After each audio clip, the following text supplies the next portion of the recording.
long, these roads have been in deplorable condition. Farmers have struggled to transport their produce, traders have lost goods to bad roads, children have endured unsafe and lengthy commutes to school, and armed robbers have had a field day attacking our mothers coming from market. Today, I stand in Guli to say enough is enough. Another issue that I am going to be working with the contractors to address. We have noticed that, Mr. President, under your big push, the amount of money, the volume of bitumen we are going to use on this project alone is over 600,000 tons, which is valued over 7 billion Ghana cedis. Your Excellency, one of the reasons that you see some of the roads we build fail is the quality of materials we use. There's no regime in our country that ensures that the bitumen we use is up to standard. And I'm going to be working with the contractors to ensure that no more free will for every contractor to import anything in the name of how do you call it, bitumen and sell. So we are going to be working and have a regime where we can certify that only bitumen that is fit for purpose is used to do your big push project, so that we can hold the investment we are putting in this. Well, that's how we end the morning news. For more news updates, just log on to our website. It's 3news.com. Well, let me be the first person on this set to wish Beatrice Edu a happy birthday. Cheers to greatness, and there's more coming. My name is George Quinn. For more news updates, just log on to our website. It's 3news.com. Good morning.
to Beatrice Edu, who is celebrating the birthday. Good morning to you, Beatrice. Good Happy birthday morning, to you. You're looking splendid. Thank you. This is by Eddie Joy as well. Yes, by Eddie Joy. Fantastic. Eddie Joy, wherever you find yourself, who is a shareholder for that boutique as well as chain of clothing stores, we say that thank you for always making sure that Beatrice Edu, who is celebrating the birthday today, always looks splendid and beautiful. Thank you. And Happy New Year to you. Thank you. I wish Thank you you God's so much. grace and blessings. Thank all you. the same. Thank you. And you're looking very smashing.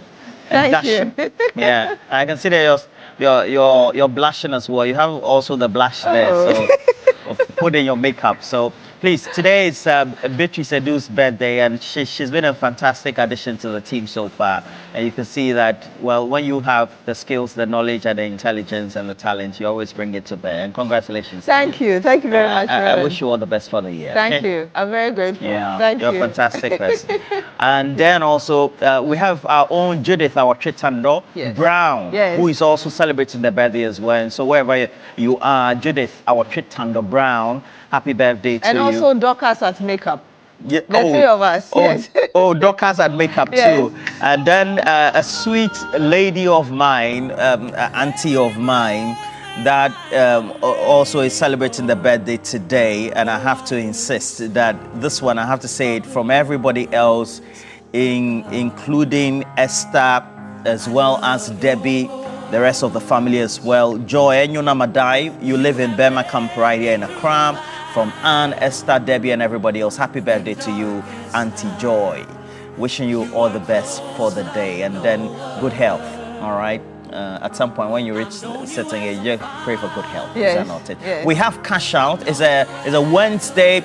It's just 12 hours after we had that report following the tragic helicopter crash that led to the killing of the death of a number of our compatriots, leading ministers, national security heads as well. And then, of course, personnel from the Ghana Armed Forces, the pilot, the engineer, among many others, 8 of them.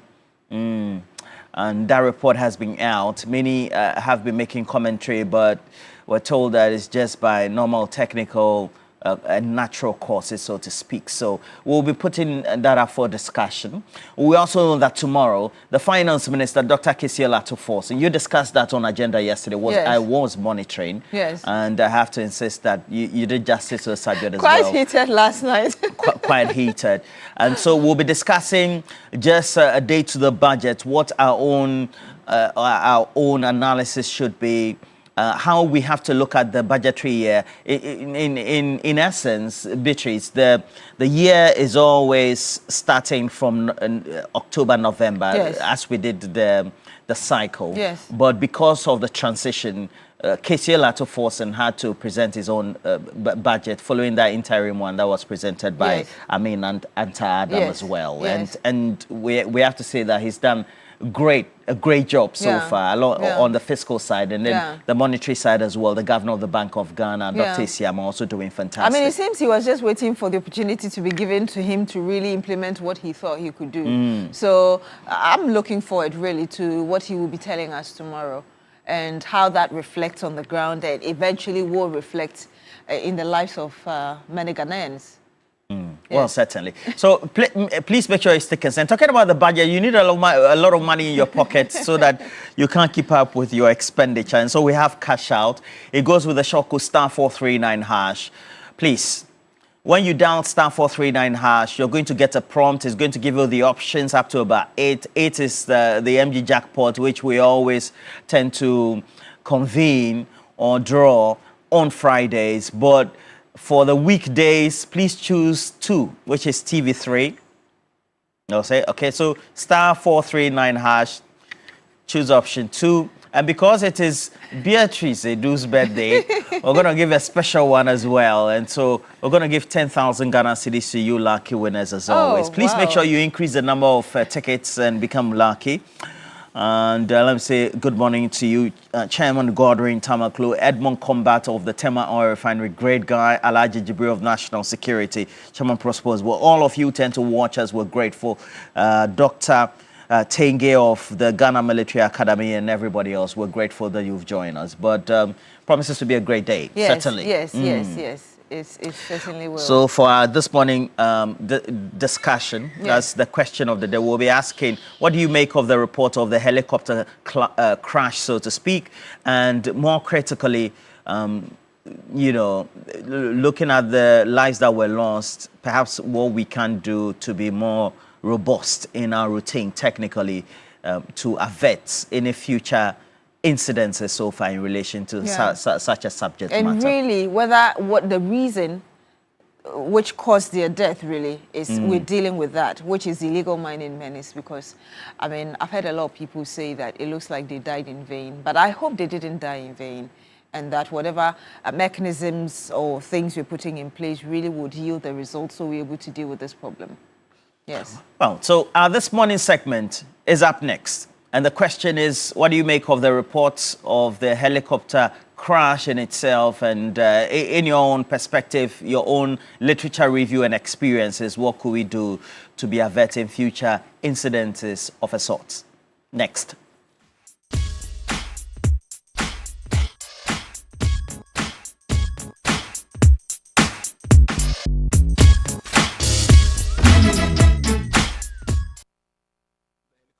Worthy, but it lacked additional safety enhancements. For instance, the terrain awareness warning system. Now, you know, the terrain awareness warning system, for instance, is predictive. So what it does is it tells you, warns you, it gives you a better picture of the situation and puts the pilots in a better, it gives them, puts them in a position to make better judgments, to be able to see everything and be able to foretell if there are any things that could possibly create a problem. But they lack the additional safety enhancements required for the weather phenomenon over that terrain. There was adverse weather, there was limited visibility, there was rising rugged terrain, with this terrain-induced complicating factors, and there were no ground-based navigational route aids en route. The investigation would like to say that from everything they gathered, the emergency response was very timely. The fact that these first responders managed to get to the site in about 2 hours was remarkable, because the terrain has very steep slopes. It was raining. It was slippery. So it wasn't the easiest thing to do. When we went to the site, it was also raining and it was very slippery. And we struggled using sticks and everything to try to get up there. So looking at everything, we would say very confidently that the emergency response was very timely.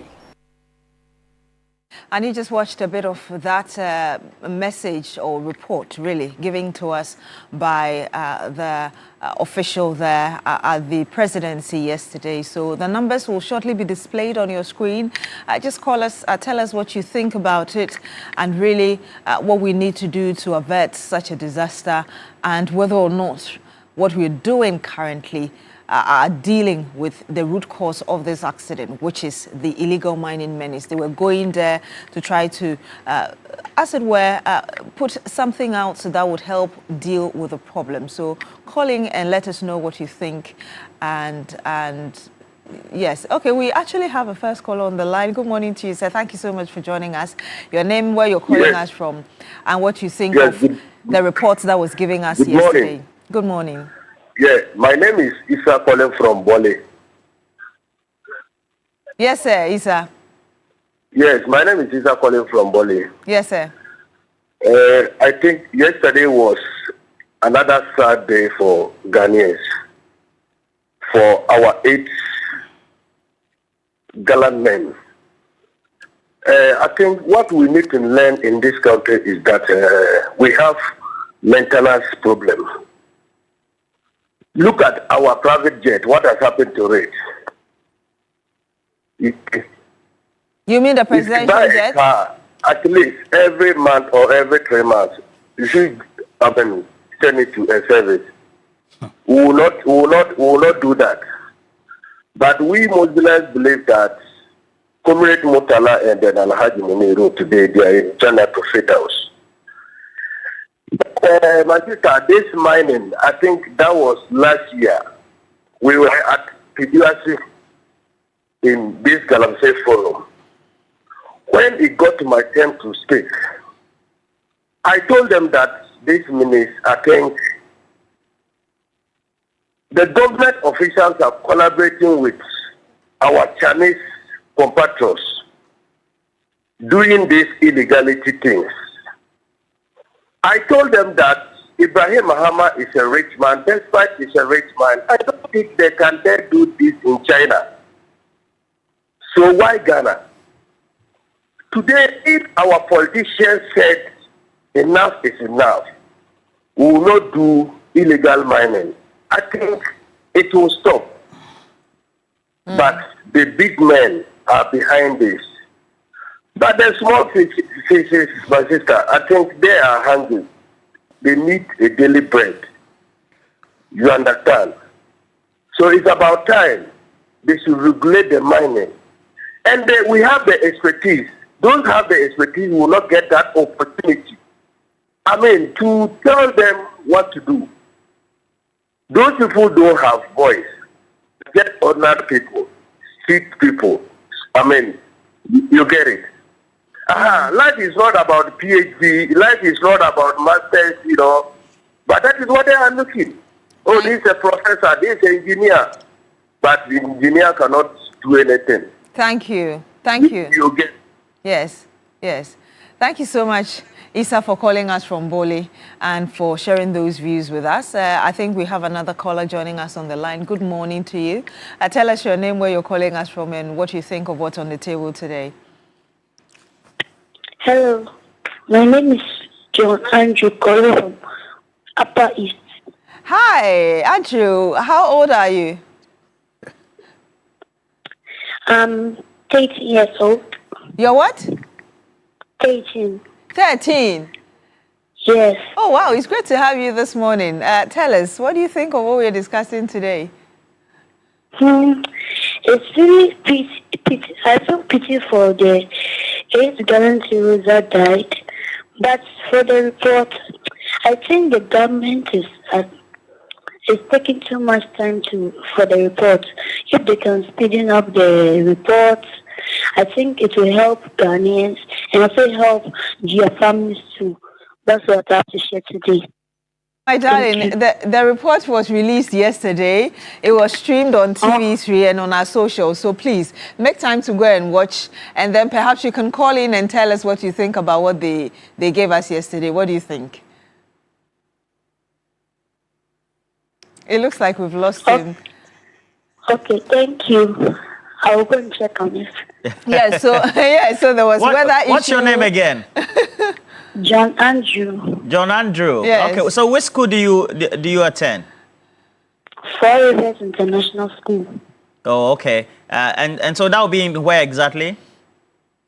Upper East, Bolgatanga. You are in Bolga. Okay.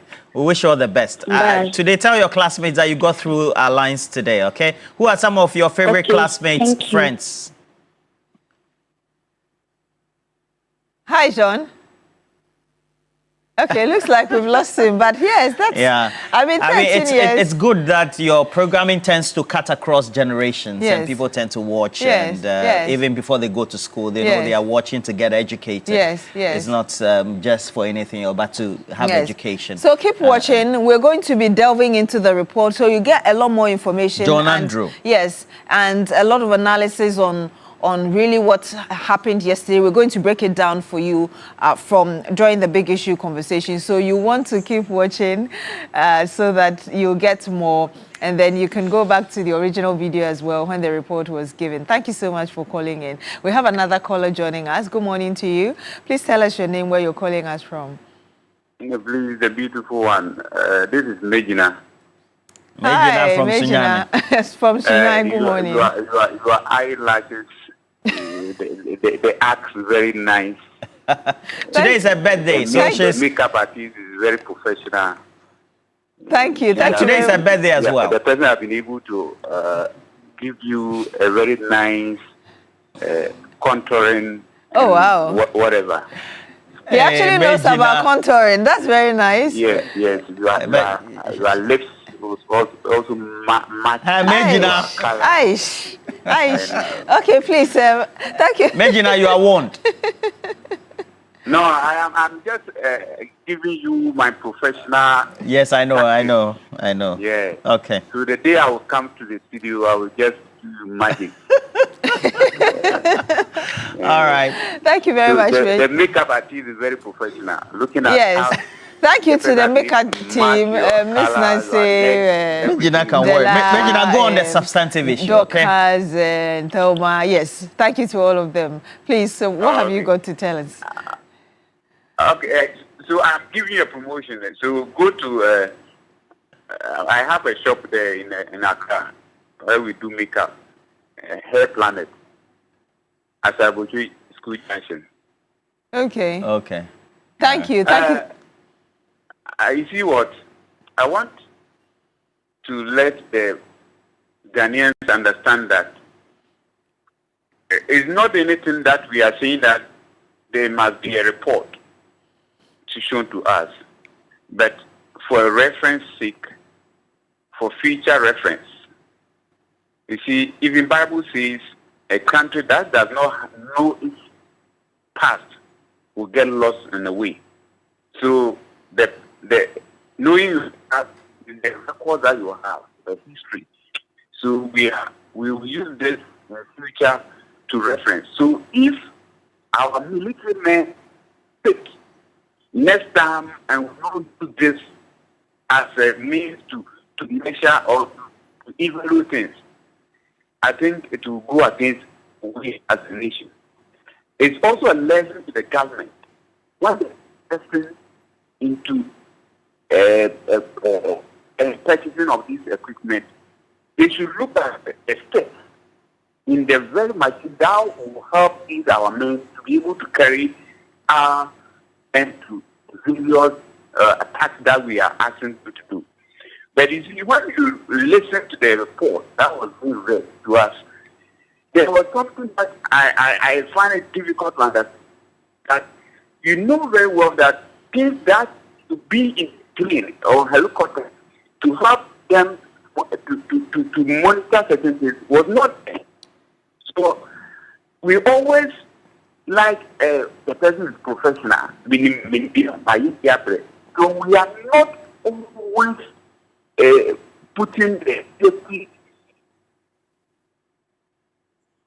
We've lost Megina, but thank you very much, Megina, for calling us from Sunyani and your kind words this morning as well, and your thoughts. Yes. Well, so we have a number of messages. So, okay, we have another caller. Good morning. What's your name? Where are you calling us from? Good morning. My name is Olivia. Roland. Emilia. How are you in this case? Olivia. Emilia. Olivia. Olivia, where are you calling us from? I'm calling from ACP, Kwabena. Okay. Oh, just here. All right. Well, what do you make of the subject matter? Yesterday was another sad day. Watching and listening to the report.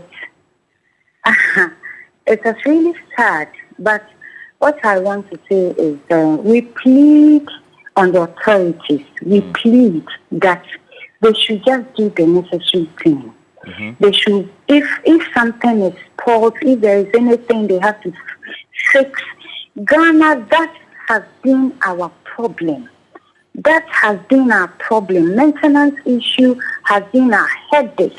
Go to all the institutions. Something is built new, everybody will be hey. Yeah. And then within 5 years, you go and you see the state in which it is. I beg the authorities, those on the front line, they should take good care of such things. Because losing such gallant 8 men, watching it again yesterday was a heartbreaking. And even if the report came out with any positive whatever, we have lost men, we have lost fathers, we have lost husbands, we have lost brothers. And my second point is those in the bush. who have hardened their hearts and ears not to listen to anything. They should continue destroying our nation. They should continue destroying our water bodies and all that. The good Lord himself will strike them one by one. It's so sad to see this man just going by. I mean, like that. It breaks my heart, I tell you. It breaks my heart. But I want to wish my dad a happy birthday. Okay, what's your dad's name? Please go ahead. And his location. Mr. Kosia Nanimensa of Kotobabi Town. Wow. He's 75 years today, and I want to thank God for his life. I want to tell him that we love him so much, his children, his grandchildren, and we pray that the good Lord continue to give him strength and more health. Fantastic. Thank you. Have a good day. What? This one there, you just nailed it. Got through as well. Yes. And for the whole of the week, we've been getting a couple of female viewers calling in and talking about birthday. Edem Ashiboy Adevo from Emmanuel, your husband and myself. You work with Travel Ports Limited. You also celebrate your birthday. You say you're watching this morning. And so happy birthday to you, Edem Ashiboy Adevo. You're sharing the day with Beatrice Edu and then also Anani Mensa and everybody else. So we have a couple of messages going through. I'm saying good morning to you, Moses Akrobotu. Great man, great man. Now, this message is coming from Kofi Kwating Amenin Kukro, who says that it's a moment of reflection. The crash of the Ghana Armed Forces Z9 or Z9 helicopter was a heartbreaking loss for the nation. 8 lives lost, including Defense Minister Edmond Maneboama, the Environment Minister Ibrahim Mutala Muhammad, and the others. They were taken in a sudden weather-driven tragedy while they were on a mission to tackle illegal mining in Obuasi. The nation paused, flags flew at half-mast, and a wave of grief swept through every corner of Ghana. I still can't wrap my head around this incident. He continues, I can say that we as a nation, especially our political leaders, must take responsibility for this and then reflect and say, never again, never again. And then we have a couple more messages. And Moses Akrobotu says, happy birthday to you as well. Thank you, Moses. Mr. Akrobotu, thank you very much. Okay, so we have a couple more messages, but we have William Evans Inkum. Yes, because there was a swoop this morning at, I believe, Dadrin. But before we speak to William Evans Inkum, there's a world-class university right here in Ghana, Rosebank International University, a strong South African university and a brand of the ADV Tech Group, Africa's largest private education provider with 146 schools across 5 African countries and over 100,000 learners, and partly owned by the World Bank through the IFC. Rosebank International University is fully accredited by the South African Qualifications Authority, the British Accreditation Council, GTEC in Ghana, City Guild UK, and Capsicum Culinary Studio. At Rosebank International University, we offer a Doctor of Business Administration, MBA, Master of Science and Master of Philosophy in Digital Marketing, Bachelor of Supply Chain Management, targeting professionals in freight forwarding, customs, etc. We also offer hospitality and culinary arts, available at a diploma, undergraduate and postgraduate levels.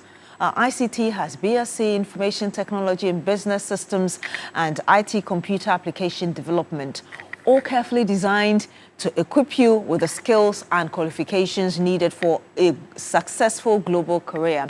Our mission is simple, inspiring excellence. Admissions are now open for January 2026. Visit our modern campus at Airport Commercial Opebia House, Accra, or apply online at www.riuc.edu.gh. Rosebank International University, building global citizens.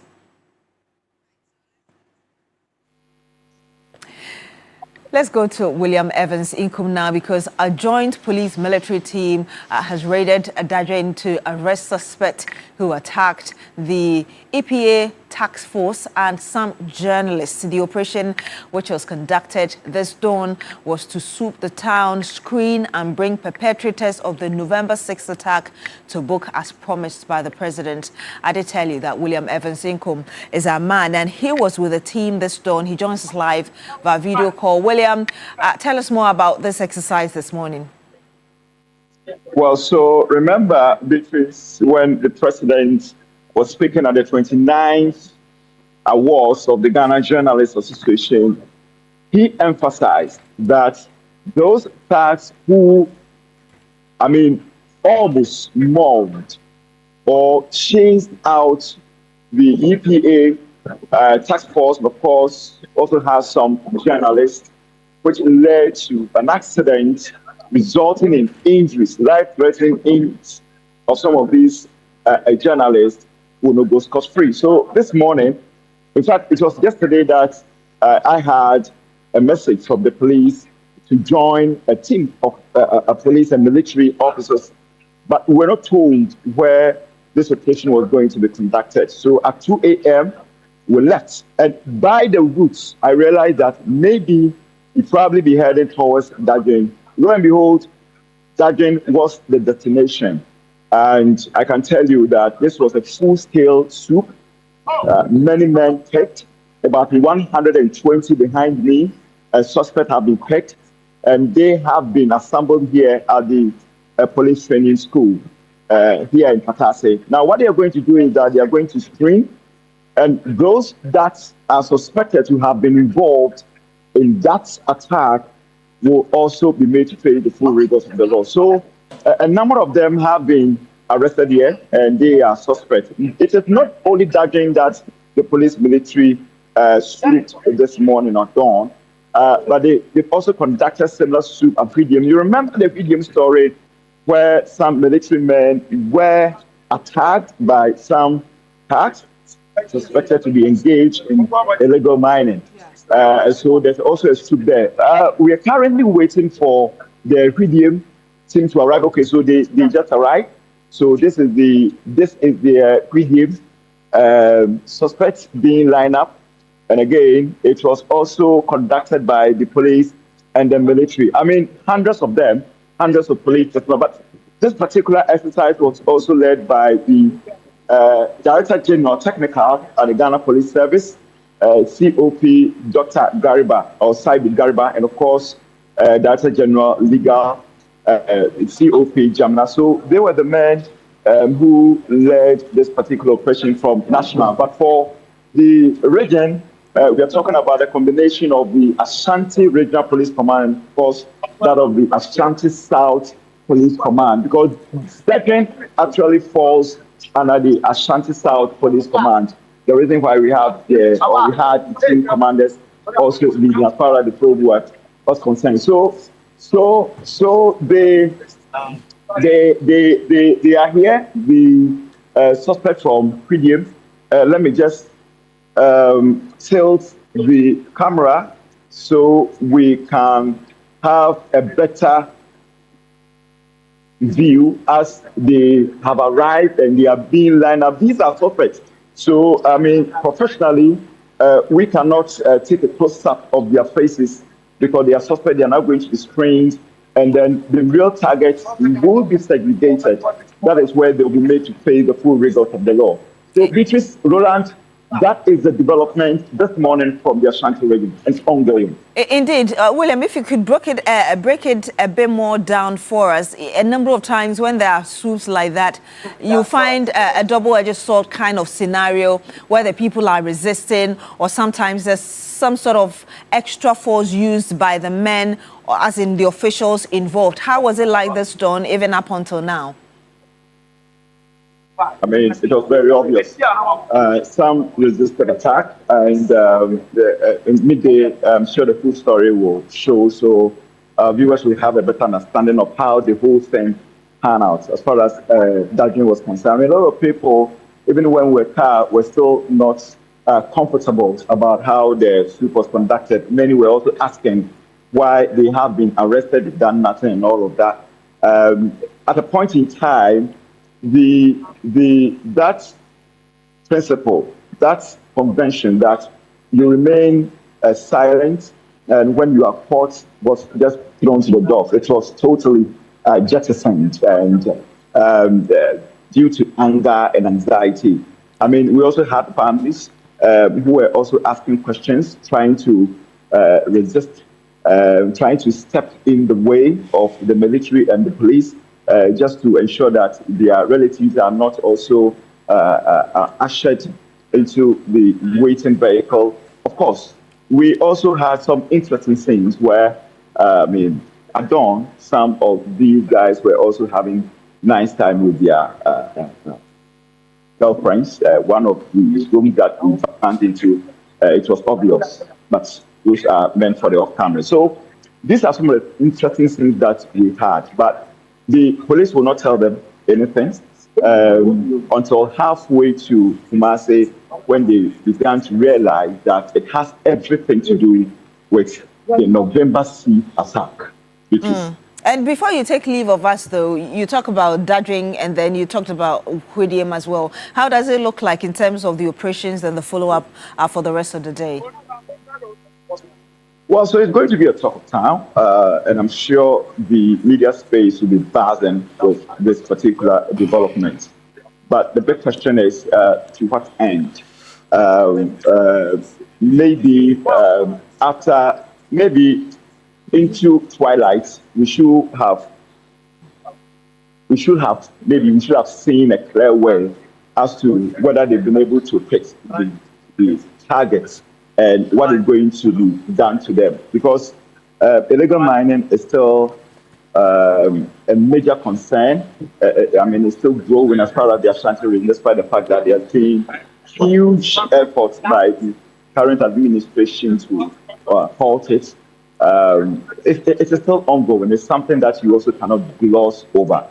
But the bottom line is that there has been some level of action, and beyond the action, what next? Maybe the answers may not be far-fetched. Indeed, the answers may not be far-fetched. Thank you very much, William Evans Sinkum. And you can trust us that we'll bring you the updates from that place and the exercise currently going on in the Ashanti region. And following that, we've had, again, the Ghana Armed Forces just issuing the public statement signed by the Acting Director General Public Relations, the Ghana Armed Forces, Naval Captain Veronica Ahin. And it, again, encapsulates the joint military police swoop so far being undertaken, the Ashanti region, the Volta and the Ahafo regions also included as well.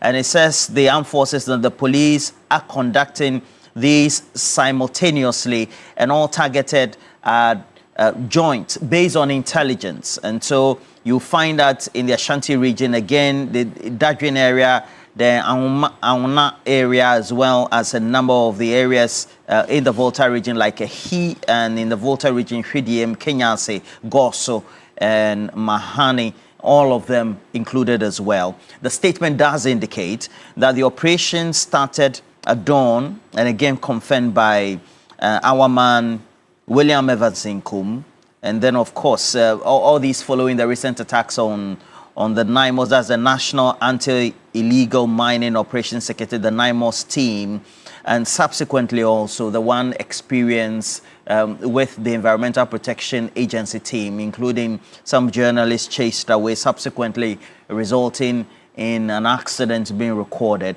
But again, concludes that the security services commend the civil society groups, the media and individuals for the massive condemnation on the unwarranted attacks, as well as disruption of activities of the security forces or deployed to ensure that illegal mining is nipped in the bud or they are able to clamp down. And I think this is very succinct, very much straight to the point, given the commitment of the Ghana Armed Forces, the other related security agencies on the subject matter of the government policy of clamping down on Galamsey, and I think that that's a good thing. Very commendable I thing. love the collaborative effort, really, towards this end. I think that when I heard about the swoop, I was concerned about, you know, the usual thing associated with swoops. But it looks like this time around, it was really professionally done without any, as it were, extra force on the individuals. So hopefully it continues like that. And I think when that attack happened, when the EPA boss with some journalists were in the Huidiam area, a number of people were asking questions about the kind of intelligence that was gathered before that operation was undertaken. So I love that word in that statement coming from the military, that indeed it was following intelligence that had been gathered. And so, yes, with that, I believe that we'll see a lot more effective results. But I think Sani joins us on the line now. Sani, good morning. Tell us where you're calling us from and what you think of what we're discussing today. Okay, I'm calling from Wale Wale, and the name is Sani. Yes, sir. Yes, I just want to greet my people in Wale Wale, everybody, especially the former parliamentary candidate for the NDC, Honorable Abubakar Abdallah. I'm greeting him. I just want to appeal to His Excellency President Muhammad that the man has suffered for the party, so at least he has to also get him an appointment to also contribute what is having, to help His Excellency, realize whatever dream that he's having. Having said that, I think that the helicopter crash, and initially many Ghanaians were thinking about something else. In fact, including myself, because many people said it was a sabotage or something like that. But now the investigation has revealed that it was purely an accident. It was purely an accident, and then we need to take it as it is, and then move on. And then whatever recommendations that they've said or they've come out with, I think that we have to follow them, especially those that we can do. Government ought to look at it and then ensure that we don't encounter such a thing again. But in aviation, such things happen, especially when it has to do with weather. You can try to predict the weather, but sometimes you can't get it accurately. That is why they waited for some time before they took off, because the weather wasn't all that good. So they waited. So when they realized that maybe it was okay for them to go, then on their way, it happened as it is. But wherever, even in the world where technology happened, in the USA, where they have advanced technologies and all that, they also encounter such things at a point in time. So I want to appeal to everybody that we have to let sleeping dogs lie. I think the families also have to be consoled by the kind of death that they went through. Because in Islam, we believe that when you die in such a manner, in fact, straight you are going to, Jannat al-Firdaus, like somebody said earlier. So some people are saying that, Murtala, the kind of caliber that he was, he should have been consumed by fire. But Allah knows best. Do you understand? So when you die through fire or water, straight you are going to Jannat al-Firdaus. So we are consoled by that, and then we hope that we don't encounter such a thing. But I want to appeal to the government. In fact, they need to fight Galamsey. They need to conquer that war, so that everybody will be happy. I think that President Muhammad ought to do something. We cannot allow to fail us, because the whole country rallied behind him. The civil society, everybody, the NGOs, they were happy that when he comes to power, he'll be able to conquer this Galamsey. But I don't know. It still ranges on. So we have to do something about that. Thank you very much. Thank you so much, Sani, for calling us from Wale Wale and for sharing those thoughts with us. We're grateful. Well, a number of messages coming through. I have a couple of them right here. So this one is coming from Empress and says that happy birthday to you, that she calls you the British lady. I think because of the way you tend to accentuate or, your phonetical skills as well. Prince Nani York, watching us from the UK, says happy birthday to Beatrice. Our 8 gallant men will forever be etched in our memories. Ghana, we sorely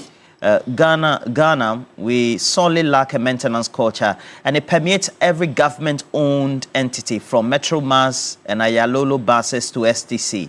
I've seen them at first hand. We must transform our mindset towards maintenance. It's a relief that the report is finally out, allowing us to find at least good closure. And then also says that this is what we need, extra force to protect our water bodies. I like the swoop. And so continues right there. And then Dr. Godfred Tetea Yenu also sends a message and says that I love the soup so far, and it's good that the report is also out. We have another caller. Yes, Beatrice. We do. Yes. Good morning to you, sir. Tell us your name, where you're calling us from. Thank you for joining us. Hello? Yeah, good morning. Good morning, sir. Yeah, how are you? Very well, thank you. How are you too? How are you, please? Tell us your name and where you're calling us from, please. Yeah, I'm calling from Bogatanga. My name is Pont Kwaku. Hi, sir. I hope Olga is well this morning. Oh, yeah. Tell us what's on your mind. Yeah, the report given by Captain Forger is accurate 100%. And 100% correct. Yes, sir. Why am I saying this? We have a similar issue when I took a helicopter from Brussels to Holland. In fact, we have a bad weather, so we have to be diverted by the aircraft by himself. And before we landed at the airport, Holland airport, we went above the sea level, whereby before we landed, we came with a force to come down. And when the thing happened that day, I told one of my workers that, look, this problem is from the weather. So I presume you're a pilot. From the weather. So the gravity, I just use the word gravity for them. That neither the plane was coming down. His line is not so clear. Yeah. Sir, are you a pilot? Maybe the pilot lost control from the radar. And maybe, yes, lost control, or the aircraft is off from the radar. And he was trying to call the aviation to give us the report, but he can't get them.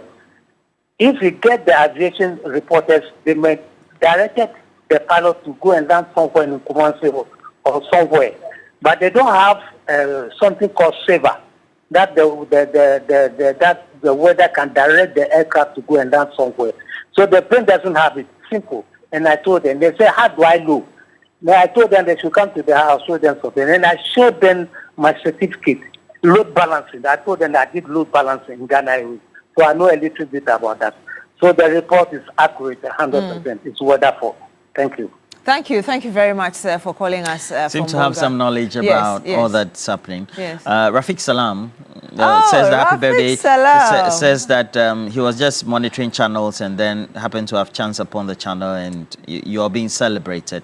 And so this one is coming from Bonti Benjamin. It says it's about time the government considers procuring a new modern jet and helicopters and equip our agencies for efficient and comprehensive maintenance at all times. And concludes, rest well our patriotic heroes, Bonti Benjamin. And we also have Nyasa. Nyasa, good morning to you. Says happy birthday to Beatrice and the rest of the team as well. Wishing you all the best for the day. And it's may their souls rest in peace. Their heroes and forever will be remembered. Randa Shal also sends a message this morning. And Randa Shah, good morning to you and the rest of the family as well, says that this report doesn't really say much. Yes, the weather was bad, which we all know already. I was very sad I didn't hear anything about the black box and what it says. I also think our maintenance attitude is also bad. These heroes have died due to our carelessness, and we wish them eternal rest. Sherry Giovanni, good morning to you, says that I think the report has put to rest the allegation that the air pilot was inexperienced, among others. It's just sad. I would suggest to the government to ruthlessly deal with Galamsey, the menace in itself, to honor these fallen heroes.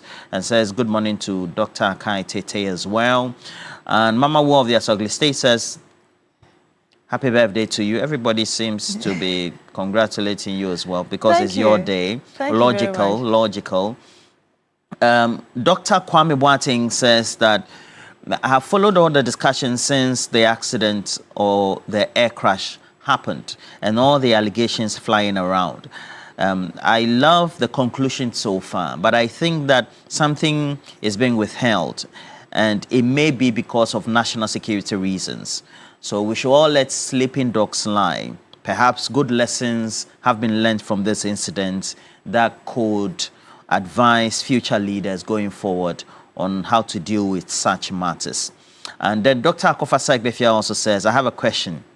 Are callers supposed to contribute to a subject matter or to use a forum to throw felicitation in the mix as they fancy? Yeah, it's just a question.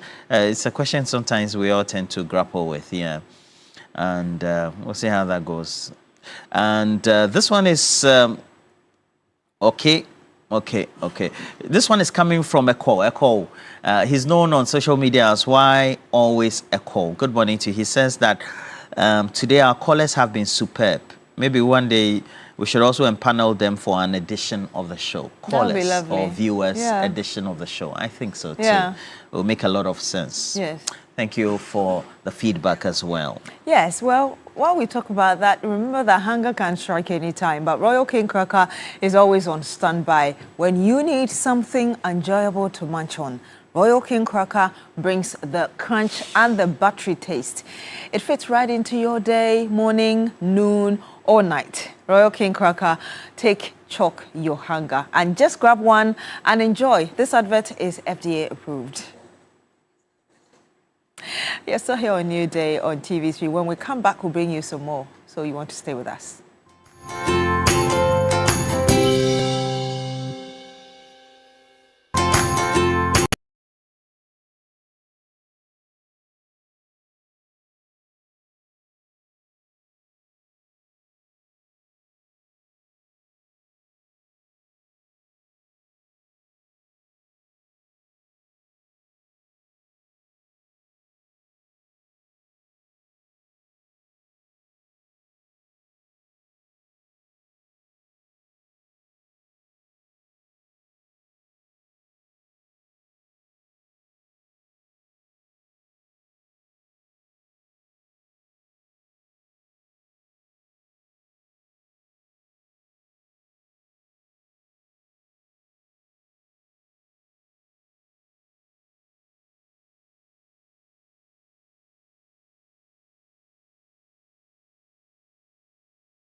Again, thank you for joining us, and we're grateful as always. Make sure that you interact with us across social media, and you can do that through TV3 Ghana. We have a couple of you already there.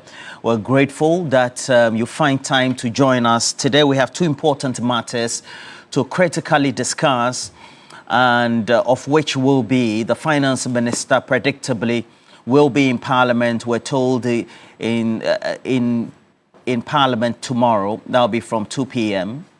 to again give accounts so far, and more so lay out what the government expenditure will be for the fiscal period 2026.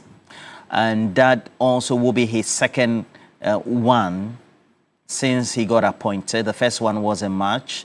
He's done some pre-event activations by going to some markets, having some interactions as well. The media also have had interactions independently of various stakeholders within the retail market and asking them of their interaction, and then also a view so far about how the economy is, what the indicators of the main markets is. And so we will be doing a lot of introspection on that subject matter. All right, so make sure that you join us on that subject. But before that, we'll just quickly tackle the subject matter of the helicopter crash reports. There was a full disclosure or event which was live radio on TV3 as well, across not only mainstream but also social media. And so we'll take a look at what could have been, but perhaps also look at things we could have done better. But again, you look at the key attributions is due to, we're told, the weather and any other technical challenge that could have been recorded as well. But let me just quickly also tell you who our guest will be this morning. I'll have lawyer Hamza Suhiyini, and then I have Dr. Joshua Jabuntie Zato of Sisala Isis Radio. Good morning to you. Good morning, Roland. How are you? Good morning, I'm fine. Great to have you once again. Thank you. And then the Director for Communications, United Party, is here. Solomon also, good morning to you. Good morning, Roland, and good morning to you, my brother Zato, and your cherished viewers. Thank you for joining us once Thank you, again. man. But again, this is what was outlined at that press interaction during the outdooring of that report. But it lacked additional safety enhancements. For instance, the terrain awareness warning system. Now, the terrain awareness warning system, for instance, is predictive. So what it does is it tells you, warns you, it gives you a better picture of the situation and puts the pilots in it gives them, puts them in a position to make better judgments, to be able to see everything and be able to foretell if there are any things that could possibly create a problem. But they lacked the additional safety enhancements required for the weather phenomenon over that terrain. There was adverse weather, there was limited visibility, there was rising rugged terrain, with this terrain induced complicating factors, and there were no ground-based navigational route aids en route. The investigation would like to say that from everything they gathered, the emergency response was very timely. The fact that these first responders managed to get to the site in about 2 hours was remarkable, because the terrain has very steep slopes. It was raining. It was slippery. So it wasn't the easiest thing to do. When we went to the site, it was also raining and it was very slippery. And we struggled using sticks and everything to try to get up there. So looking at everything, we would say very confidently that the emergency response was very timely. The investigation determined that the accident was caused by the sudden loss of altitude and lift due to downdraft. This loss of altitude without change in power or pitch altitude is consistent with downdraft associated with changing environmental conditions over high terrain.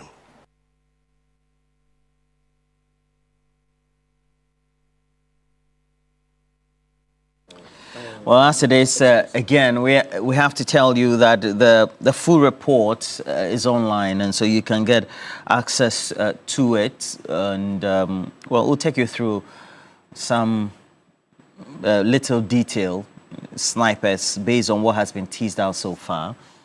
And we have safety regulations, again enumerated, but the key safety recommendations are the need to modernize the fleet of the Ghana Air Force, acquire an aircraft with this advanced navigation systems, install also audiovisual capability through the CVR and FDR as well, invest in flight simulators for regular training. And the key question will be, is there a supposition that perhaps more training was needed for those piloting the aircraft at the time? Safety recommendations continue. Engage a certified aviation weather provider.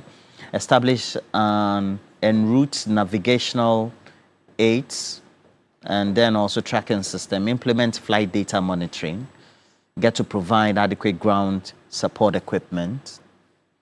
Again, how that will be possible in especially vegetative areas is something also all of us will have to grapple with. But among all these have been a lot of the comments on social media and what mainstream discussions have been. We'll quickly do that, then we'll look at the budget. But we will be joined by Dominic Andor. Dr. Dominic Andor is an aviation consultant with Aviation Ghana as well. Good morning to you, Dr. Andor. Dr. Andor, good morning to you. Good morning, Roland. Okay, thank you for joining us. And what in the first place do you make of the key recommendations so far in this report? And I'm sure that you had been also perhaps picking some surveillance and intelligence before even this report was put together and then also broadcast or outlawed yesterday. Okay, so in essence, we don't wish to remind the families of their loss. But in aviation, when such incidents or accidents happen, these investigations are very important for us to learn something from it and prevent the next accident or incident. So entirely, the report in a nutshell says that there was adverse weather. The weather was the major obstacle. If you look at slide 17 of the presentation that was done, it said the flight path, when they were going, they kept fluctuating, they kept going up and down to avoid clouds. So obviously it was that. And then also when you get to the area where the thing happened, about updraft and downdraft, we'll discuss that, I'm sure, during the course of the thing. So there were major obstacles. The weather presented major obstacles to the crew. However, they didn't have the required modern tools to overcome that obstacle. Essentially, that's what the report says. The recommendations that were made in the report, are some of them suggestive that perhaps we are technically deficit, whether it's for the data when we have flights airborne, or perhaps also the need for technical support on ground for flights that are airborne as well. Did you get that from that report? Okay, so let me separate the two. This has to do with the military, not civil aviation. Okay. The navigational aids they spoke about, the civil aviation side, which is managed by Ghana Civil Aviation Authority. We have all that in place when it comes to Accra, Kumasi, Tamale, Wa, Takoradi. All those navigational aids help airlines to fly to those destinations safely. In Accra, for instance, when you are coming from Palace Shopping Mall, coming through the East Legon Underbridge, and you look straight ahead towards where the Underbridge Event Center is, you see a big round thing helping airlines to land safe. Even on autopilots, it can help you land safe. All those navigational aids is what they are talking about. Tamale Airport also has the same thing. You can fly anywhere in the world to Tamale Airport. When it's Hajj time, Lion Air flies from Philippines and it comes to Tamale Airport and take people to Saudi for Hajj. The navigational aids are there. But this one is the military one they are talking about. This flight was controlled by the military, their own air traffic controllers, was helping in that regard. So it's not the civilian one that we have. We are not deficit when it comes to the civilian one. This is the military one we are talking about. And according to the report, the military does a lot of flights to some of these areas. So it's prudent for us to have navigational aids on ground so that even what is on board, when it fails, you can rely on the navigational aids on ground to direct you to your destinations. That's what the report is saying, that we need to implement those on ground. Does that mean, based on your own experiences and observations so far, we have some deficits when it comes to the Ghana Air Force adequately to be able to undertake such routine flights compared to what happens? How is Yes, that? we do. How should we be worried about that, and how is that problematic? Unfortunately for us, Dr. Omane Buama, during vetting and a lot of interviews he granted when he took over as a defense minister, actually did say that there was a lot of deficit. So he was committed to retooling the Ghana Air Force. Fortunately, this has happened. So he knew that these were some of the challenges, and he actually said that the government was going to spend a lot of money retooling them. Roland, take for instance, you bought a car 10 years ago. It's manual. It doesn't have a lot of these modern application things that cars have. If I buy mine today, yours is 10 years old. You don't have the modern equipment in it. When you are reversing, you have to look into your rearview mirror to reverse. But this time, what do we do, you and I? You look on your screen and you can see the red and green lights, which directs you back. That's what we are talking about. So the modern equipment comes with a lot of these avionics, which is needed to overcome such obstacles when you are faced with such challenges over this terrain. The terrain was terrible because one of the key navigational aids Captain Forge will talk about was, look, we didn't have terrain awareness system. When you are flying to South Africa, Kenya, or Dubai, even on your plane as a passenger, you just tap the flight data, and you'll be looking at the terrain. There's mountain here, there's water here, there's that here. They didn't have the benefit of that on the helicopter. That is what he's saying. So if you don't have that on helicopter, you fly into a terrain where the wind may lift you up, which is called updraft, or you fly into the side of the mountain where the wind is coming down and will push you down, which is downdraft. So just like TV3, your building is a mountain. And imagine the winds coming from 37, hitting that mountain. When it hits the mountain, the wind must rise to overcome that mountain. If you fly into that wind, there will be updraft. But if you fly on the other side, for instance, National Theatre, and your place is a mountain, and the wind is coming from that side, and it's coming down, it hits from 37 side, rises updraft, and it's coming down your side, the left side, towards the Netherlands embassy. And you fly into that terrain, it will drag you down, because there's an obstacle the wind must overcome. And these updrafts and downdrafts occur really very much around where there's heavy rain, thunderstorm, and mountainous areas. So it wasn't surprising that he said there was a downdraft that suddenly rushed the thing down. Sometimes there are micro bursts of air. When there's a micro burst of air, it can happen quickly, suddenly, that in a localized area, around a mountainous area, it will pull your aircraft down or it will push your aircraft up. Interestingly, we didn't see that phenomenon happen the whole of the town. But the localized area, around the mountainous area where the accident happened, we saw that happen, and then downdraft happen. It may not happen in the whole town. For instance, it will happen just around the Flagstaff House, but it will not happen in 37. It will happen around the Flagstaff House because there's a mountain there, and there's heavy rains and forest there, causing that thing around the Flagstaff House. But it will not happen in 37 or airport. All right, very practically explained, I have to say. But thank you very much for this explanation.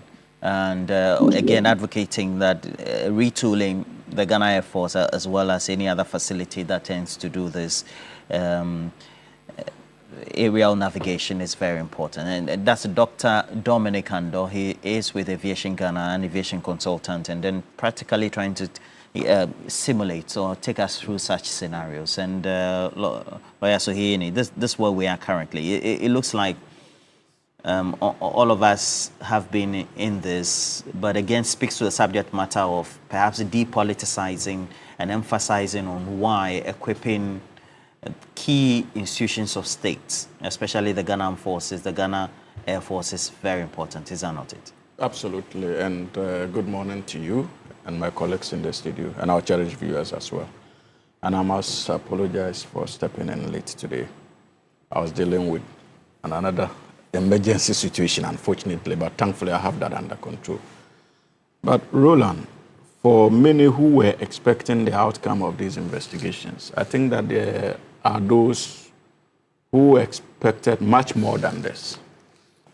There were many of us who was hoping that the outcome of the investigations will re-emphasize our prejudice that we gained as a result of the sensational and emotional commentary that characterized the aftermath of the accidents. So to that class of people, this outcome is not exciting.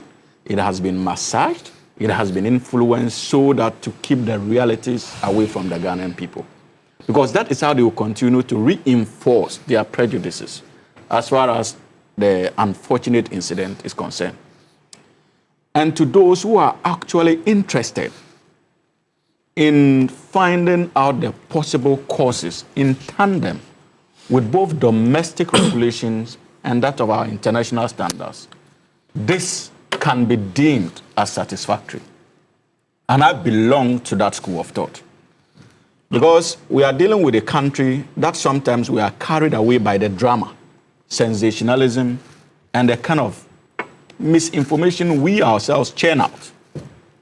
And so when investigations are carried out and it fails to be situated in that context or feed that narrative, there's the tendency for us to conclude that it is massaged and, and therefore inaccurate. But I have had the opportunity of reading excerpts from the report. I also followed the presentation of the committee yesterday when they were engaging the media on the contents of the report. And I can say with all certainty that I am pretty much satisfied with the outcome of the investigation, to the extent, like I indicated, that they ensured that domestic regulations were followed. If you look at the introduction, they made references to the Ghana Air Force Staff Instructions Manual and made references to also the, I think, International Civil Aviation Organization's Convention 13, that more or less stipulates the manner in which such investigations should be carried out. And so these boxes were ticked domestically and internationally. Now, when it comes to, I think there are three thematic areas of the report. The first deals with the airworthiness or otherwise of the aircraft. The second plank dealt with the qualifications of the pilot and his co-pilot and the crew on board. Then the third one specifically dealing with the issue of navigational features, the weather conditions of the day, alongside the navigational features of the flight. And let us interrogate these three pillars. First of all, the claims or the findings that indeed the flight was airworthy is something that will be difficult to contest. However, what I find a bit troubling, and there's a need for us to dig further, has to do with even the open acceptance by the committee that indeed that particular aircraft lacked certain navigational features. So the question that needs to be asked, under the circumstances, is it prudent to say that it was airworthy, especially when we know that the terrain was a bit troubling, and for an aircraft to be able to navigate such a terrain, it needed to have those features that the committee itself identified. And this particular committee did not have it. So was it fit for purpose that particular day? These are questions that we need to dig further. Then again, the committee also revealed that what's the name? There was no automatic flight control system, even on the aircraft. Of course, probably that had to do with because the fact that the aircraft was bought somewhere in 2012 or something like that. At the time, maybe these things were not a prominent feature when it comes to aircrafts of that nature. So that can be forgiven. But one thing came out quite worrying. Within the Ghana Air Force, I got the impression from the report that they had nobody contracted to specifically be in charge of monitoring what we call the weather conditions as far as the flight schedules are concerned for their daily or routine activities. That was missing in the report. The report indicated that there is the need, as part of their recommendations, for the Ghana Air Force to consider contracting somebody on that basis. So what formed the intel in terms of the weather conditions of the day? What informed the conclusion that the weather conditions were safe to fly, for them to fly? These are questions we need to ask from where I sit. Then there's also the issue of the monitoring of the flight data. The report also indicates that there was no prompt monitoring of that flight data. So it raises serious internal issues when it comes to the operations of the Ghana Air Force. And that is why I agree with you. For all you know, if you engage them to, they are likely to tell you that the resources to be able to put all these things in order, they do not have access to these resources. So we must take advantage of the report, like the chair indicated, and ensure that the needed retooling is done. As far as the Ghana Army is concerned, and to a very large extent, the Ghana Air Force. Because until that is done, this exercise will be an exercise in futility.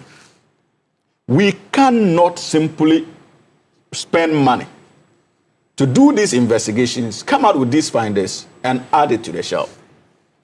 There's the need for government to openly declare through the Ministry of Defense what interventions it seeks to roll out to address many of these recommendations. And we need to be given a time frame. I am confident to make these demands because I know the orientation of the man at the helm of the affairs of our country. And I'm sure that President Mahama is not a leader who is interested in quick fixes. He's demonstrated from his first term and even to now his commitment to finding lasting solutions to many of our germane problems as a country. And for me, I think that there's a need for us to call on him once again to demonstrate that leadership by providing that prompt action that is required to retool the Ghana Army and the Ghana Air Force for that matter. So that if for nothing at all, when we look back in history and we are reminded about this unfortunate incident that claimed the lives of many of our compatriots, we can also be consoled by the fact that the president at the time took advantage of the situation and injected into the Ghana Army the necessary investments that they need to be able to be efficient. But mind you, I am still interested. Maybe that report will not be made public. I am interested in the manner of response from the Ghana Armed Forces, especially after the accident. So this dealt with the airworthiness of the what do we call it? The aircraft and the weather conditions at the day. But I think that even within the Ghana Army, they need to do an internal investigation, an assessment of how they responded and whether indeed as an institution their response is something they can be excited or they are so happy about. And if something can be done in the future, possibly to avoid many of the lapses that some of us saw and had concerns about. It is in their own interest. Because for me, it still beats my imagination that there are zones in this country that our Ghana Army is unable to have access to timely. Okay. We're back to the conversation about retooling. And you know, sometimes when it comes to retooling the Ghana Army, then we get into the tangent of politicization, etc. How should we dispassionately depoliticize this? Thank that you. The defense budget is meant for a good purpose, etc. Thank you very much, and I want to say good morning to our listeners and our colleagues here. I think I want to thank the government for releasing the report that they said they were going to release. A little bit late, but I'm glad that they released the report finally. And I'm sure for some people, it may give them some amount of closure. But so for people, it will just rehearse the pain that they witnessed that fateful August this day. To the families, once again, express my deepest condolences to you. May God, may Allah give them lasting peace in heaven. To the gallant soldiers who flew this aircraft and came, you died in the service of your country. You gave your country your all. You swore to do that. And may the good Lord, may Allah keep your souls. May He console your families. To the government and to the policymakers who were there those who were going there in the service of their country, all of them. I pray that God allow will continue to keep them and help them recover from this. But I think that there are certain things that are in this report.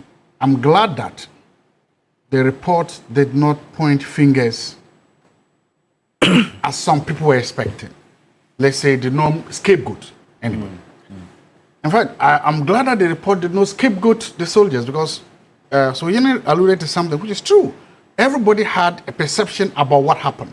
And I think everybody was waiting to see a report confirm or that what they were saying. So they say, aha, we told you so. The report tried to stay as objective and as analytical as possible. It tried to stay away from that. What I take from this is that the report tried to take the high road. It tried to take the high road to say that, look, we as a country cannot afford to be in this situation. The report is trying to say that, in fact, this report is an indictment, a serious indictment on all governments of Ghana. The first time I heard of something called a flying coffin, I was in my village of Tumu. I've never known where Accra was. That was supposed to be the aircraft Jerry John Rawlings was supposed to fly. And you know, sometimes there you can get a newspaper that is about 2 weeks old in those days. And you read, and there was this issues about a flying coffin. And our president was supposed to fly that flying coffin. It took J.A. Kufuor to come and try and replace that flying coffin. We saw the debate around that flying coffin. Today, I'm saying this because it's important. We are in a similar situation. The presidential flying coffin, aircraft is sitting somewhere. It's a flying coffin. And as a country, we are engaged in the same debate. As a country, we are doing the same thing. Look, if you look at the conditions and the things, the lack of things that you've mentioned, and I ask myself, and this is the VIP aircraft? And His Excellency was supposed to be on the VIP aircraft. Just sit back and think, if this is the VIP aircraft, what kind of aircraft are the ordinary soldiers? The president was supposed to have been on that aircraft. Exactly. So if this was the VIP aircraft, what kind of aircraft are the ordinary soldiers using? Have you ever thought about that? That if this was the best of the best, if this was the first class, this was the business class of the aircrafts. And it is, and we have been told, and if you read the report, we are simply saying that it doesn't have the fundamental, the most basics of this integrity. If this is what it is, if this is our A-class one, what about the soldiers, the Air Force men and women who are flying every day? You remember, they have to fly every day. I think they have to clock a certain number of miles, is in a week or in a month. They have to do that. What other kind of aircraft are they flying? And as a country, shouldn't we be ashamed about that? As a country, shouldn't we say that no? Because it seems we don't care, especially if it is a professional army soldiers who perish. It's like, I'm just saying, look, if we didn't have policy makers, if we did not have senior government officials on this aircraft, I don't think we would have been here. Oh, there's a military aircraft, and so just died. Okay, that's it. And that is how we've come to accept the fate of these soldiers. That's how we've come to accept the fate of these armed forces. I was told that the current budget that they have, it's less than 4% that is just for aircraft. So everything is about emoluments and payment and stuff like that. Why are we treating them like this? I don't want to go to the debates that have preceded this in Parliament. Because when you go there, you will, I don't know whether you will cry for this country. You cry for my dear country. In America and in other countries, they have established something called the military-industrial complex. They've become very powerful. And we've seen nations spending on their defense. My point is, look, especially when we are getting to, what happens in an emergency? What happens if our gallant men, and we've seen that when they go a peacekeeping mission, they excel. That is because sometimes when they go there, they get better equipment to work when they excel there. Why aren't we doing this? So look, we can do a number of things, and we can also ask some serious questions. Poor weather. We're told there's poor weather. So if the weather was that poor, why were they allowed to fly? Who made the call? Who made that final call? That the weather is not good, but still fly. Who made that call? Maybe they got there and then the weather became... No, the weather was living. And if the aircraft you're having, and around that time, the Ghana Metro was saying that the weather around that whole time wasn't good. So if you have an aircraft that doesn't have these complicities, who made the final call for us to fly? I'm not saying we should scapegoat the person. Then the question becomes the maintenance. I was told that the aircraft was due for maintenance in May. It wasn't. We asked for extension. Here it's true. Some of us, your oil is due for change. You don't have any money in your pocket. You let it run for some time until you are paid. Well, you can do that if it's your car. So it's true. So that's how we live. But this is an aircraft. And again, this is the VVIP aircraft that's supposed to carry the president of the country. Why would you allow his aircraft, the maintenance day, to expire? Why? No, but you won't do the Air Force One, no, or Marine One, no. No, that was not the content of it. The report did not say that it expired. It has expired. It has gone beyond that. It didn't go beyond that. No. What happened was that it was due for servicing, which they carried out, and they were given an additional 90-day grace period. To within which time the Air Force yes, will be used. But I'm saying he was saying that he was. I think what he's trying to say is that the first period for the maintenance had been extended. Yes. Of course, it's been extended with aviation authorization. But we shouldn't even get there. But he's saying that once we reach there, we should do the maintenance. We should do the maintenance because see, again, I'm saying it's supposed to be the safest of all aircrafts. Because that aircraft is used for diplomacy. That aircraft is used for statecraft. That aircraft was supposed to announce the presence of big people. The head of state. I mean, the commander-in-chief. And it's like Air Force One. Nobody will wait for Air Force One to be expiring before you go. So my point is, and then the second thing. So this thing about the thing, and I brought it up because it looks like it's a problem with our maintenance culture as a country. It's not only them. It's this. If you look at all public sector, it's like when we are dealing with government property, public property, we take this more laissez-faire attitude towards maintenance. And so sometimes before you realize, the things get worse. And that is the problem I'm talking about. At the end of the day, we should see a bold move by governments. And I think that if governments are bold enough, and say, look, we need to do this, and the governments are able to communicate better. Because somebody will say, we don't have food and you are buying aircraft. We don't have food and you are buying a luxury aircraft to carry the state. Yes, a president can travel outside the country. By the time he comes back, the amount of money the president brings back can do a road, can do a hospital. A president can go back. By the time the president is coming back, the investment, the resources can do a lot. We should be able to explain to Ghanaians that we live in a global village. We live in a system where you cannot just sit only in your country and expect everything to come. It's a competitive environment. And you cannot then have a president who is handicapped. Look, if you are flying commercial can only lead you that much. You have to be in this meeting at this time. The commercial aircraft is not waiting for you. So you are either late or not. And then what happens is that you go there and you look like you are not ready. Look, we are running a modern country. We should run a modern presidency. A modern presidency requires modern tools and equipment to help the office of the president perform his functions and duties. We cannot appoint the president and then handicap the president in the way he moves, the way he conducts business. As a country, we can do better than that. But we're here because we politic with it, and we are unaccountable when it comes to expenditure. Roland, we are here because we are highly corrupt. We are a country that people goes into public service, majority of them go and steal from us and deprive the citizens of what they are supposed to use, you and I, our tax revenues for. The long and short of this report is that the Ghana Army or the Defense Ministry has been denied the needed budgetary allocation to invest in capital expenditure. That's it. Because if your recommendation is that the fleet of the Ghana Air Force must be modernized, it means the flight itself was not airworthy. It's absolutely, that is in simple language. No amount of adjectives can qualify. Well, you're not a technical person, so. But if it was worthy, why would you come and tell me that as part of your recommendation, we must modernize? That is the word they use. They are only being diplomatic. Because other countries, helicopters have flown through very terrible weather conditions, but they have landed safely. This small change of weather, 8 people gone.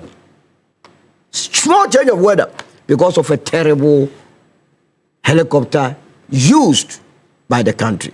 And that is why anytime I come here, and I remember this morning I passed through Rich and I saw the big hole $97 million Akufo-Addo sank could have been used to buy a modern helicopter with all the enhanced safety features that they told us. Helicopters, not helicopters. My brother has even qualified it.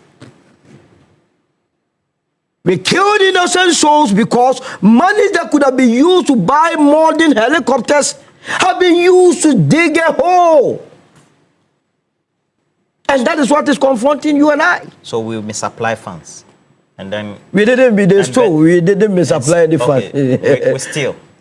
That is what we are dealing with.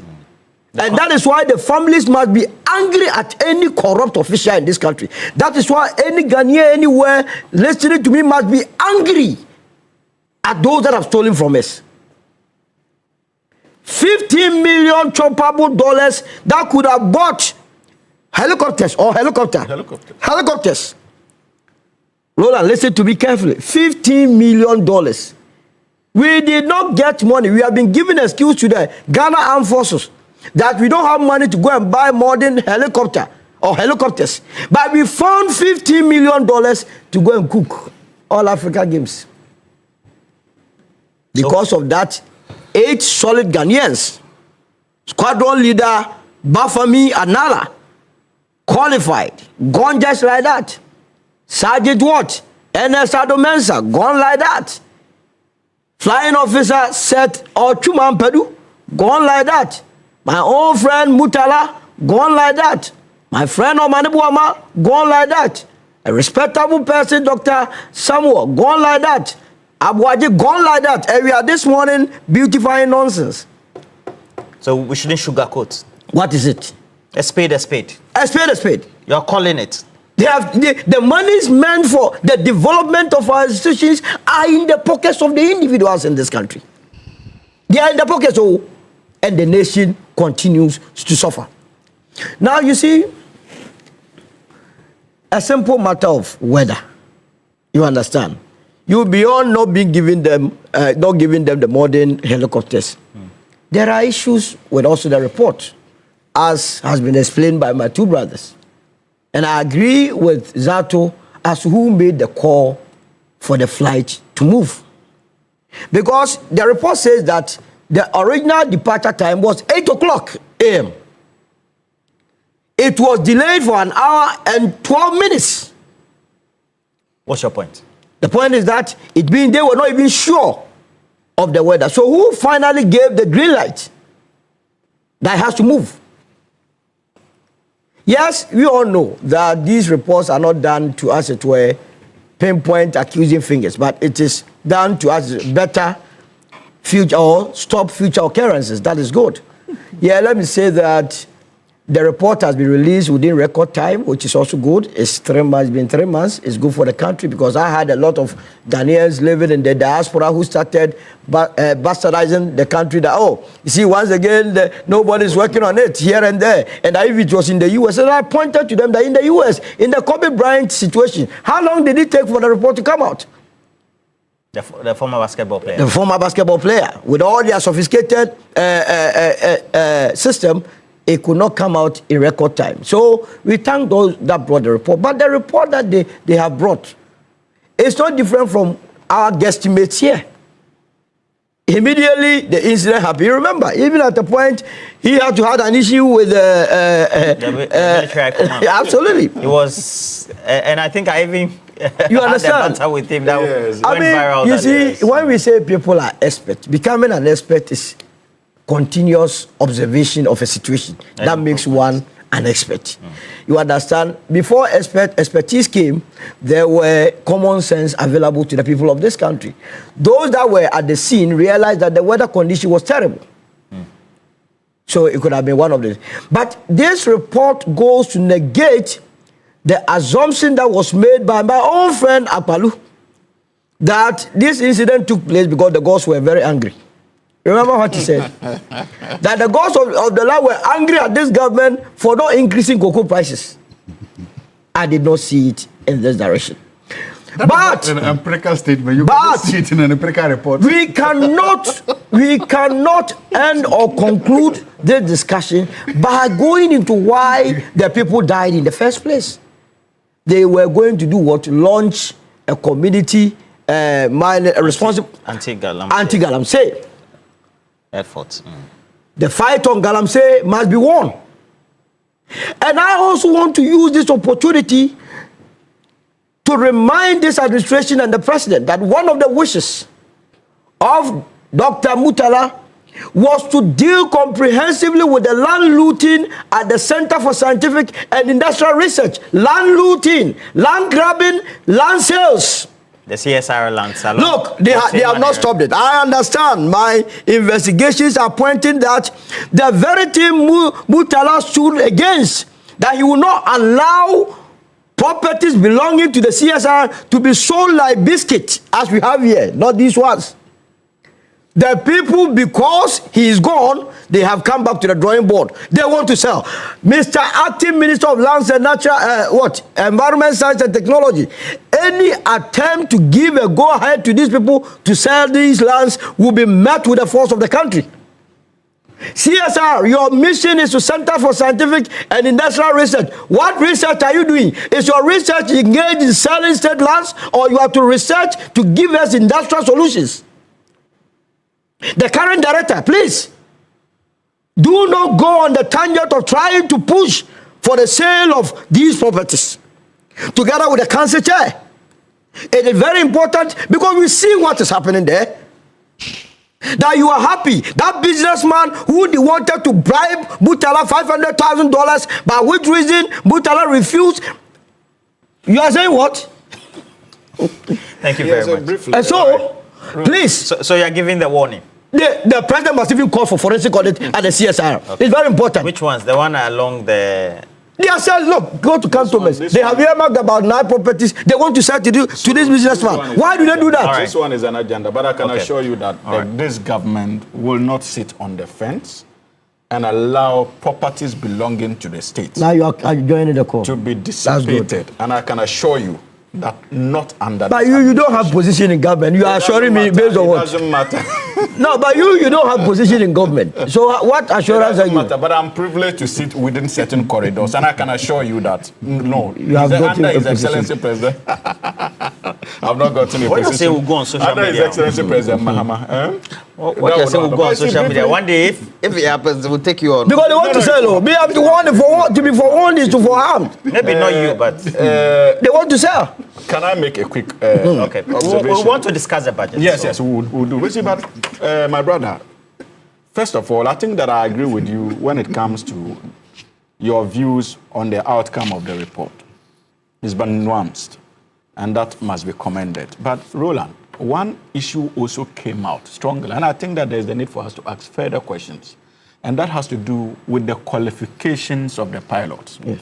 We are told that somewhere 2024, the co-pilot was recategorized to D. D. It is the pilot who was recategorized somewhere in May. Yes.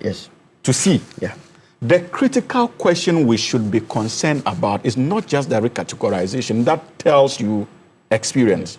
We also need to be interested in the flying time of these pilots, especially after the recategorization. Because my information within the Ghana Army indicates that the fact that you have earned a certain status does not mean that you will get commensurate flying time. So it is not just enough to be recategorized as from D to C, but within that period of recategorization, what kind of exposure did they have to air flights? How was their flying history? How many times did they get the opportunity to fly? These are critical questions that we need to ask. And if these questions are asked, the Ghana Army would be in a position to provide timely responses based on which a policy can be fashioned out to ensure that those who are mandated to fly actually are those with requisite flying time experience. Right. These are critical questions we need to. Right. And you see about Roland, like he indicated, look, there's the need for us to invest in our fleet. We didn't even need this report to tell us so. And the level of havoc that we have subjected this country to in terms of the way we have handled our economy, not just in the last 8 years, but even since independence, is something we must begin to take a look at as a country. Yeah. As for the MPP's history, in the last 8 years, we've all agreed, I think that is by consensus, that it is one of our lowest when it comes to economic management and mismanagement in our nation's history. Not just under the 1992 Constitution, but even predating that. So that should not be an issue, and that should not even be a standard for us to begin to have discussions around economic sustainability and how to, what do you call it, spend responsibly as a people. But I agree with you. The petty politics, Doc, that categorized or that characterized the crash is something we must never experience again. We are dealing with lives, and their families listen to us even this morning as we speak. And so we must know when to stop our usual politics and when to engage in constructive national rehabilitation exercise, especially when it comes to institutions of this nature, like the Ghana Army. And my plea to the Ghana Army is that, look, the time has come for them to get an advocate. An advocate who would put not just the NDC government on its toes, any other future government, so that the investments that they need in Ghana Army will not be lost on that government. I can understand the way they operate in secrecy, but the Ghana Army. But the time has come for them, if there's a need for them to contract the services of the lobbies, who would begin to engage government in terms of the things they need, because they don't want to make it public, because of the security implications of such demands, they need to do so. So that many of these investments that are needed for them to be able to carry out their duties are done effectively.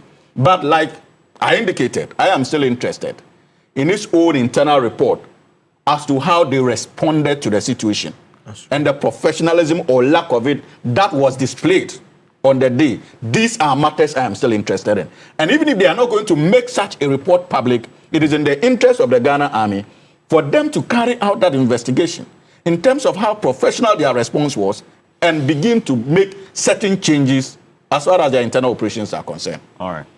You wanted to add a word or two? I don't want us to scapegoat the Ghana Armed Forces. I don't want us to scapegoat. You have emphasized that we consistently. Shouldn't, because you see, look, there's a part where you came. And again, I don't want us to scapegoat one administration over another. If we do that, we'll lose this important moment.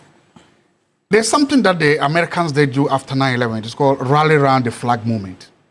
Almost every American came out to say, look, no matter our politics, no matter everything, it's time for us to go ahead and put this country first. Let's do that. Because if we don't do that, we lose a very valuable opportunity. There are people in the current government who are, if in terms of public policy, hawks. There are people in the opposition now who, in terms of foreign policy, are hawkish. These people, and that is where I want to land on the point we're making. We can form a coalition of hawks, of military hawks, in parliament to begin to lobby for the military. That will mean that some of the positions that people took, because sometimes it's okay to take a position once we're in opposition, to make statements, to make comments just because you want power. But now that you are on the front line, you've seen things. What are you talking about? I'm talking about politicians. Now you are making insinuations. Yes, they all did it. Casting aspersions and innuendos. All politicians. So whenever they are in opposition, they trivialize these important issues. That's what they do. They trivialize them. But once they are in power, they see the reality. My point is that we should begin to see a powerful lobby in parliament made up of the men and women, especially those who served in the National Security Council, Interior, Defense, Foreign Affairs, Attorney General, Finance. To be able to say, look, we have been here. Somebody like Dominic Nittiwul knows these things very well. Now, you can then see a strong collaboration between him and the current Minister of Defense or his deputy to say that, look, we have been there. We've seen what the generals have told us. Somebody like Honorable Intim Fojo, who has been, I'm saying that we can begin to build a strong, powerful coalition of this in parliament. These people can then provide the political cover for the politicians to do the purchases. They can now begin to provide the political cover for people to do, until we do that, unless until we come up with such a powerful lobby in parliament who are just supposed to say, look, we want to put the military first. We want to make sure that their maintenance, their budgets are not just to buy food and fuel, but that they should go and buy high, strong military hardware. They will do that because we also face serious security, terrorism problems up north and around us. And we are beginning to see challenges. So look, we need that. We need men and women to raise their hands and say, screw the politics. I want to put this country first. Screw the pettiness. I want to make sure that our army becomes one of the best to, first of all, protect. I just want to say something before I go. Okay. See what happens when the people were chased from the I'm asking myself. We chase who? The Galamsey thing, when the soldiers were 9 months. Imagine 9 months chase. And if you hear what they say, by people who were armed, in any country, there should be no force stronger than the armed forces. If you have that, it's a terrorist organization. Actually, there should be no other force apart from. Otherwise, then they are a terrorist group or an insurrected. Hallelujah. So that's what we're getting to. If the Ghana army is forced to retreat because the power coming is too much, we are in dangerous territories. And that was what they did. They retreated because the force coming in was too powerful for them. We shouldn't wait until that happens. I'm not too sure that was a situation. We're told, I think that last week he said that they didn't want to have a confrontation. Yes. No, but that's what it means. So the decision was taken by Colonel Bois. They should have been told not to have a confrontation. It's not because it was a decision made because the group would overpower the 9 months men. That's not what I'm saying is that the group should have seen them and said the moment you see the Ghana forces, that nonetheless the situation exactly. It's not a press statement from the Ghana. They should have run away. Yes, we are on the swoop. They've done on to it's true. We've always seen that. In fact, so far I see the 9 months is being very, very cautious. I must applaud. Last week I applauded them for that. Fantastic. 9 months is being very cautious. I've said that. They've been. And we've applauded them, the Colonel, and they have been very cautious. They've tried not to shoot or confront civilians. They've been very cautious. The Galamsey, some people should not take their caution as a weakness. Never. They should not take their mercy for granted. Their mercy, that's a weakness. I have this one from Oseb Boateng who says that today is one of the few days where Zato and Solo agree on the same point. Where there are no rebuttals between them. Fantastic. They know each other well. They are from the same stock. It's you. Today is Hamza to me. And then Seteia Sensei says the Z9 helicopter is not for VVIP flights. Rather, it's a surveillance aircraft bought by the Ghana Gas to monitor the country's oil installations in the Gulf of Guinea. And there were 4 in number. You will recall, they also been part them with the Ghana Gas address a news conference to ask President Mahama to produce the 4 helicopters because they were purchased by the company, but does not know the whereabouts of the aircraft. And so let Dr. Zato know the flying coffin. Okay, so he says, let Dr. Zato know the flying coffin was Fokker 28 bought by Champong. Rawlings administration bought the Gulfstream to replace it. And this generated heated accusations by the MPP, and Kukufor came to power and never used it, and later exchanged it with helicopters from China. All right. And then we have more coming in. Sam also says that Dr. Zato should not twist the fact. The aircraft was due for routine maintenance in May, but the Ghana forces wrote to seek extension, which was granted. And Captain Ford just said that the extension is also a routine one in aviation. In lieu of that, the Ghana Air Force duly carried out the mandatory check 10-0 hours or so, as the report said. And that the US, they have AMRO, the Aircraft Maintenance Repair and Overhaul hangars, which we don't, all right? And then lawyer Kakri Samuel also says that it was not J. Kufuor who replaced the flying coffin. That is the Fokker 20H purchased by General Champong. Okay. The President Rawlings bought a replacement, but Kufuor refused to use it. All right. So that has been emphasized. Now let's talk on the budget as quickly as possible. And everything fine with us now. when we're talking about the budget, let me start with you as quickly as possible. The expectations and the rationalization of expenditure, the economy on sound footing, and so what should be the expectation? I think that they say that when dry bones are mentioned in a proverb, old women become uncomfortable. But Roland, one cannot talk about the state of the Ghanaian economy and the expectations for us to have without quickly reminding the good people of this country the kind of economy we inherited, especially after the swearing in of His Excellency President John Dramani Mahama on the 7th of January 2025. Roland, we inherited, in the words of President Mahama, not only a recklessly run economy, but a criminally run one in the last 8 years. Indeed, we came into office at a time public debt was hovering around 742 billion Ghana cedis. We also had to deal with the situation of servicing institutional debts that were recklessly and corruptly driven in the last 8 years. The likes of about 70 billion Ghana cedis debt on the books of ECG. We all are familiar with the stories surrounding ECG and the kind of looting that ECG was subjected to in the last 8 years. There's also what we call another about 43 billion or 45 billion on the books of Cocoa Board as debt. Many institutions were reeling under debt. As if that was not enough, inflation was hovering around 22.9%. Our interest rates, the rate at which businesses could borrow, was somewhere 29.5% when we took over power. The lending rate, the policy rate. Yes. So the situation was there. And this was the time that the government of Ghana also decided to roll out the domestic debt exchange program with far-reaching consequences for the already troubled Ghanaian populace. That was the situation. Abdul Sayasari says that it was very timely. But needed. That has always been the story of the NPP. Anytime they are met with economic challenges, they do one of three things.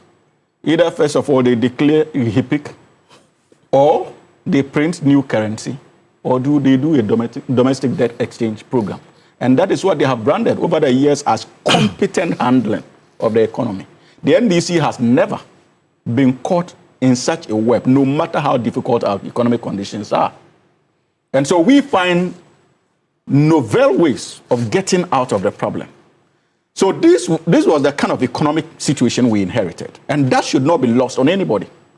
Indeed, thankfully, His Excellency President Mahama, ably supported by his Finance Minister, Dr. Atuforsen, indicated that there was the need for us to prudently begin to manage our economy if we are indeed committed to resuscitating the debt or comatose economy that was handed over to us. And so the first approach was fiscal discipline. Government decided to cut expenditure where we needed to by reducing the number of ministers in the system, and it came with accompanying cost savings.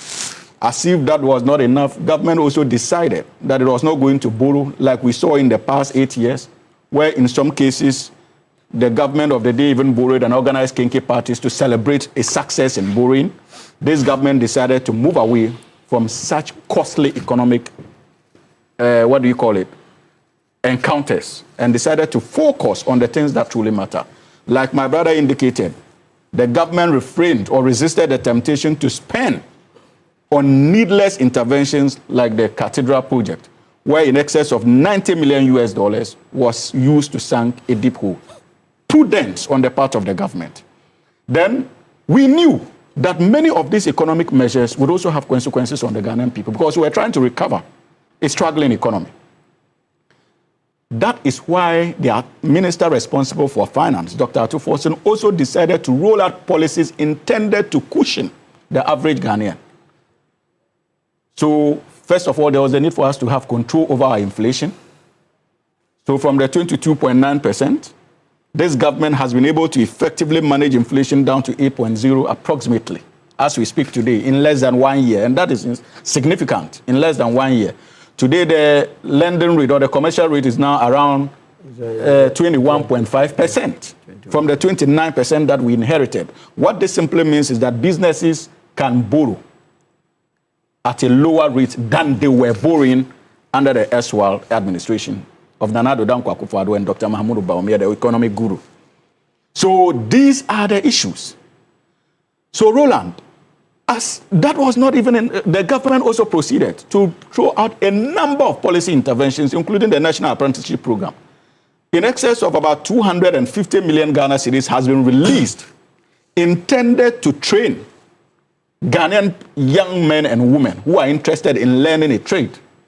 A novelty at the time that we were trying to still get a handle on the economic mismanagement that we inherited. Government also proceeded to release in excess of about 50 million Ghana cedis for the preparatory works for the Women's Development Bank. Government also succeeded in managing effectively our exchange rate regime. Today, Ghana, the exchange regime hovers around 10.4, 10.6, as opposed to the about 15 that we inherited at the interbank lending rate. There's an improvement in that regard. That is progress. So the Ghanaian people would be expecting and hoping to see how these gains will translate into the 2026 budget. And it is something that I'm convinced that undoubtedly it will. We hope and pray, and I'm sure that it will happen, Solo, that this budget will give us a signal as to the amount of money that the government is now ready to allocate to the Women's Development Bank in particular, for them to start their activities. So I am hoping that this government will respond, this budget will respond to that. Roland, I'm also quite positive that this budget will respond to the issue of agriculture, especially when it comes to the oil palm plantation sector. I would want to know the amount of money that will be invested in that regard. And I'm convinced that the government will respond in that regard. So let us be positive, knowing the man at the helm of affairs, Honorable Dr. Atu Forson. The Ghanaian economy is no stranger to him. He's been there as Deputy Finance Minister. He's now Substantive Minister of Finance. And I can assure you that even our most avowed critics would agree that we have demonstrated knowledge and experience in terms of how we have handled our economy since January 2025. And this, Roland, this is under a year. We've been able to chalk all these successes. And we can assure the good people of this country that if they continue to support this administration, we will not behave like the last. It is not for nothing that for almost 9 or 11 months now in power, even our opponents are unable to point out to specific cases of corruption under us. When they came into office, in less than 6 months, we had the likes of Movimpina. This government has ensured, because of the mettle and diligence of His Excellency President John Dramani Mahama, this government has ensured that it continues to have a handle on how appointees conduct themselves and how they manage the limited resources of this country. And it is the reason why we have been able to go this far without any major scandal of financial impropriety on the part of the NDC and John Dramani Mahama's regime. And we will continue on that tangent because that is the commitment. We promised a reset. And the reset is not only to reset the wrongs of the last 8 years under the MPP. The reset is also intended to reset many of the wrongs in the past, especially when it comes to our economic situation. So, Roland, I am hopeful that this government, the budget that His Excellency John Dramani Mahama will direct the minister responsible for finance to present, will be one that will respond to the many concerns of the Ghanaian people. And in this budget, you will begin to see many of the promises the NDC made in opposition being actually actioned on, given the financial backing to move. And that is the goodwill message I have for the good people of this country this morning. And Dr. Zato, you find out, I know he keeps taking a dig at the MPP, etc. and all that, but if you look at the justifications and the actions by way of the non-prudence in expenditures, we have some of the Bretton Woods institution, especially the IMF reviews have indicated that underpinned us going to have DDP and the external creditors having restructured loans, etc. It means that prudence has been established. What would be your expectation based on what the promises were of the John Mahama government in opposition in their manifesto and what they've said they should be doing in the next budgetary year? Well, thank you. If you sit back and you look at how the economy has been managed from January to now, there are highlights and high points that you ought to give the government some credit for. Some credit? Yes, for. Not all the credit. So, yes, the government has been able to keep inflation even below their own target. High marks for that. You cannot deny that fact. It has happened. The government has been able to reduce interest rates that we've said. High marks for that. You cannot run away from that. The government has kept the city stabilized. Fuel prices have even come down. So there are certain economic indicators that no matter how you look at it, you can say, thank you, government, thank you, finance minister, thank you for this, that, for that they have achieved, they have done that. And it's good. And then you begin to sit down and then you ask yourselves, what is the value of all these things? Why is it good to have lower inflation? Why is it good to have lower interest rates? Why is it good to stockpile, to have a higher stockpile of foreign reserves? Why is it good to stabilize the city? I believe that the reason why the value for this is why things are good is because they will lead to an expansion of the economy. That the economy will grow and produce good paying sustainable jobs for the jobless. That when you have these conditions happening, they must necessarily reflect in the growth and expansion of an economy, and that growth must be seen in more jobs, good paying jobs. And in reverse, or as a tandem, then you then begin to have higher revenues coming from taxes to the government. You need to see both. But despite all these good things that we've seen, it seems we're having a jobless growth in this country. Jobless growth? Jobless growth. How so? How so? Good. Where are the associated jobs with these things? Where are they? If you ask today anybody in government, even whether opposition or in government, the biggest challenge they face or that they see is coming from what? Unemployment. Nurses being unemployed. Teachers being unemployed. People sitting in home for thousands of Ghanaians sitting on home not being employed. The economy is not expanding fast enough to employ them. So what we have is a jobless growth. Secondly, there is also another dilemma, and sometimes we need to nuance this. Inflation is down, yes, that's true. But the price of what we eat is not down.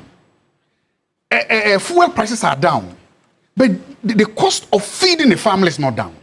But Dr. Zato, in economics, if you're talking about inflation, it's the rate, the percentage rate at which prices appreciate or depreciate. I'm making a point. My argument is that the value of all these good economic indicators. So let's take for example, we do Roland, this simulation at in March. At least let me develop my point. A bag of maize is 10 Ghana cedis. If it keeps increasing by May, June, you get to 11 Ghana cedis. Then July, you get to 12 Ghana cedis. That rate is high. Good. Okay. But if it's reducing, then it means that inflation is reducing, and so the cost at which any consumer will buy would not affect the purchasing power. Okay. So why would you want? So why would you say that? No. Let's use. No, I've not said it is negative. Let's use that same analogy. So if that bag of maize, you use maize, right? If the price is then inflation, the rate at which it increases, why is that good? If it is not increasing, why is that good? My argument is that it is good that it's not rising. If either it stops or it's coming down, it's good because then it can increase people's purchasing power. then it means that people can then afford to buy more. If people can then buy more, it means that their purchasing power is reducing. So let's say, or they could save that additional money to buy do the things. Good. I agree with that. So that I agree. Now, but are we seeing that? Yes. Are we seeing that the price? No. Yes, we are. By inference, aren't we? Yes, we are. No. That is why. No. Please, it is time. Please continue. No. Lawyer, you've had your time. Let him. Okay, you continue. To alleviate the burden on government. No, continue. On the ordinary people. No, lawyer, continue. You know the school no fees first. E-levy has been taken. Lawyer Sohiyeni, allow him to talk. We have an increment on school feeding. Dr. Zato, continue. In all those measures intended to touch the poor. Something your people didn't do. Please, it's okay. Please continue. I made that interjection just to the question we have to ask ourselves: what has happened to the price of kinky? What has happened to the price of bread over this time? What has happened to the, I expected that the prices, if the cost of food stuff is coming down, then I expected the prices of these goods to be more affordable and to reduce. If inflation was this high last year and the price of kinky was 5 cedi, today, if all these indicators, I'm taking all of them, because my central argument which I'm missing is this, that if all this, what is the value of all these good indicators? The value of all these indicators should reflect in the so-called pocket of the ordinary Ghanaian. And the ordinary Ghanaian buys kinky. The ordinary Ghanaian buys bread. The price of kinky has not reduced as a result of this good kinky. These things. The price of this thing have not reduced because of these things. And that, for me, I'm saying that is just a number of jobs being created. I don't know the last time the Statistical Service released the price of jobs. How many jobs are we creating? We need to do more. Now, there are some dilemmas I've also found that I want us to address. One is the dilemma of food prices. Yesterday in Tamale, people were demonstrating. And it's a funny thing. On the one hand, the prices of demonstrating against food prices. You mean their produce were not being bought, or? So there are two things. The prices of these produce have actually fallen. They've said that, which is a good thing. But they are saying that they cannot sell, they don't have market.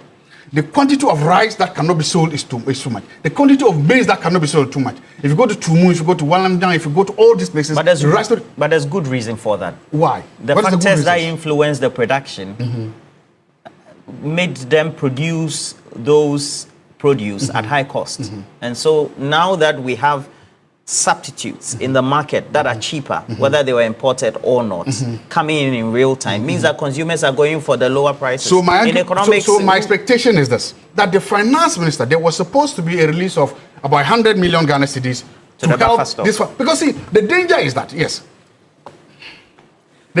that, the farmers may not be able to have enough capital to invest next year. That is the danger. The current is good that the price have come down, but if they cannot sell, if their warehouses are stocked and full now, how do they sell? Some of these farmers go to loan money. They go to borrow money to invest. If they don't have, so that's what I'm thinking, that the money that the government is supposed to have allocated for this is too small. That they should increase it. The same thing is happening. So if we are able to make sure that, one, that we give these farmers or these producers of these produce a shot in the hand, increase the amount of money we've said. They get price for maize is supposed to be 450. I don't know when it's supposed to kick in, and that's all right. So, yes, in all, if you look at the indicators that are supposed to be, they look positive, they look good. Take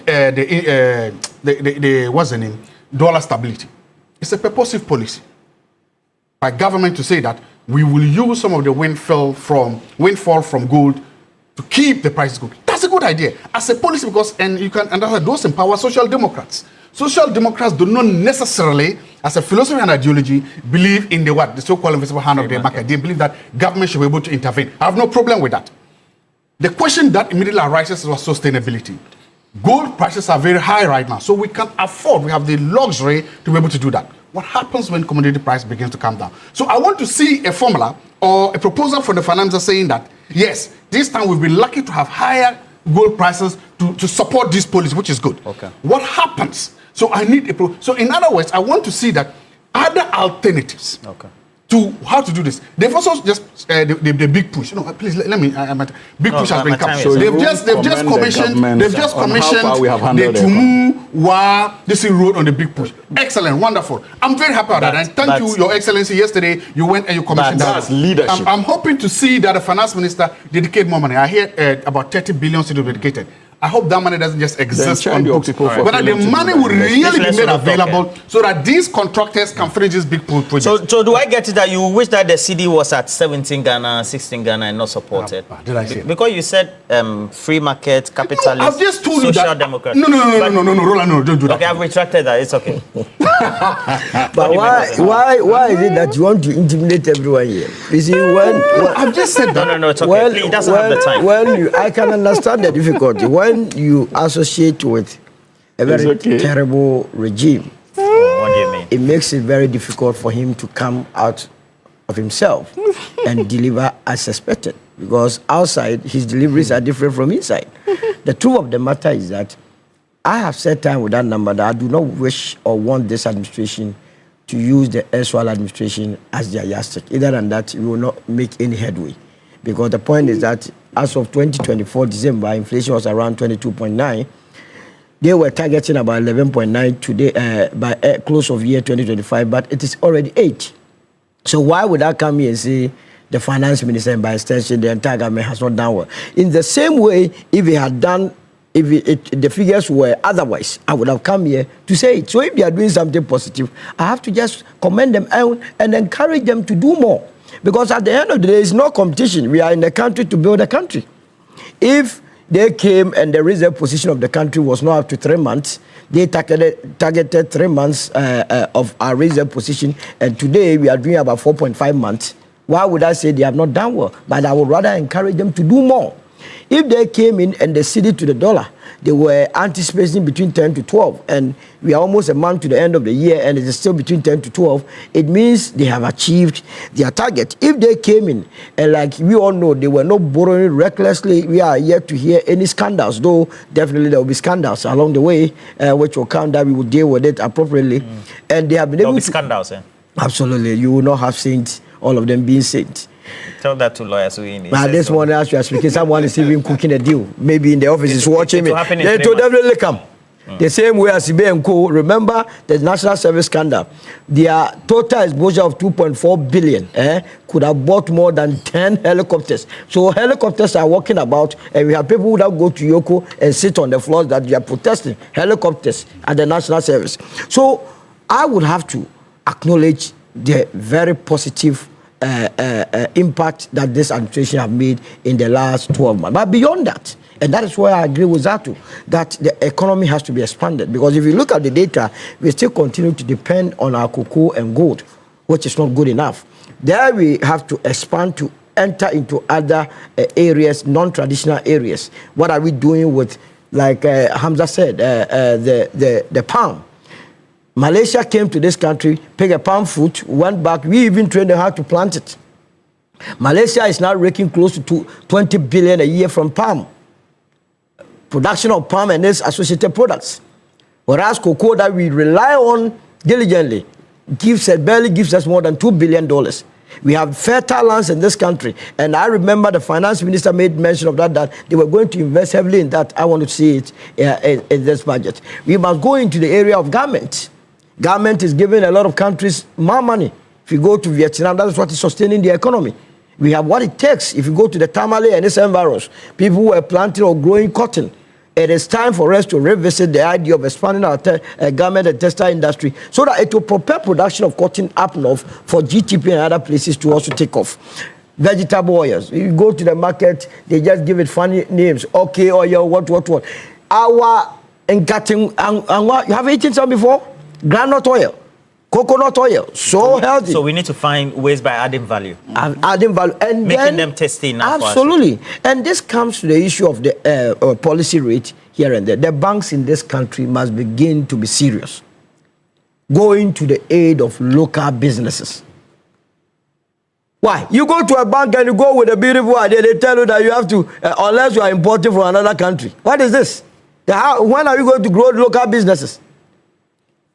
Local businesses must be supported to be able to uplift. We must be deliberate. Deliberate about it. Every country around the world is deliberate about it. And it's a national security policy.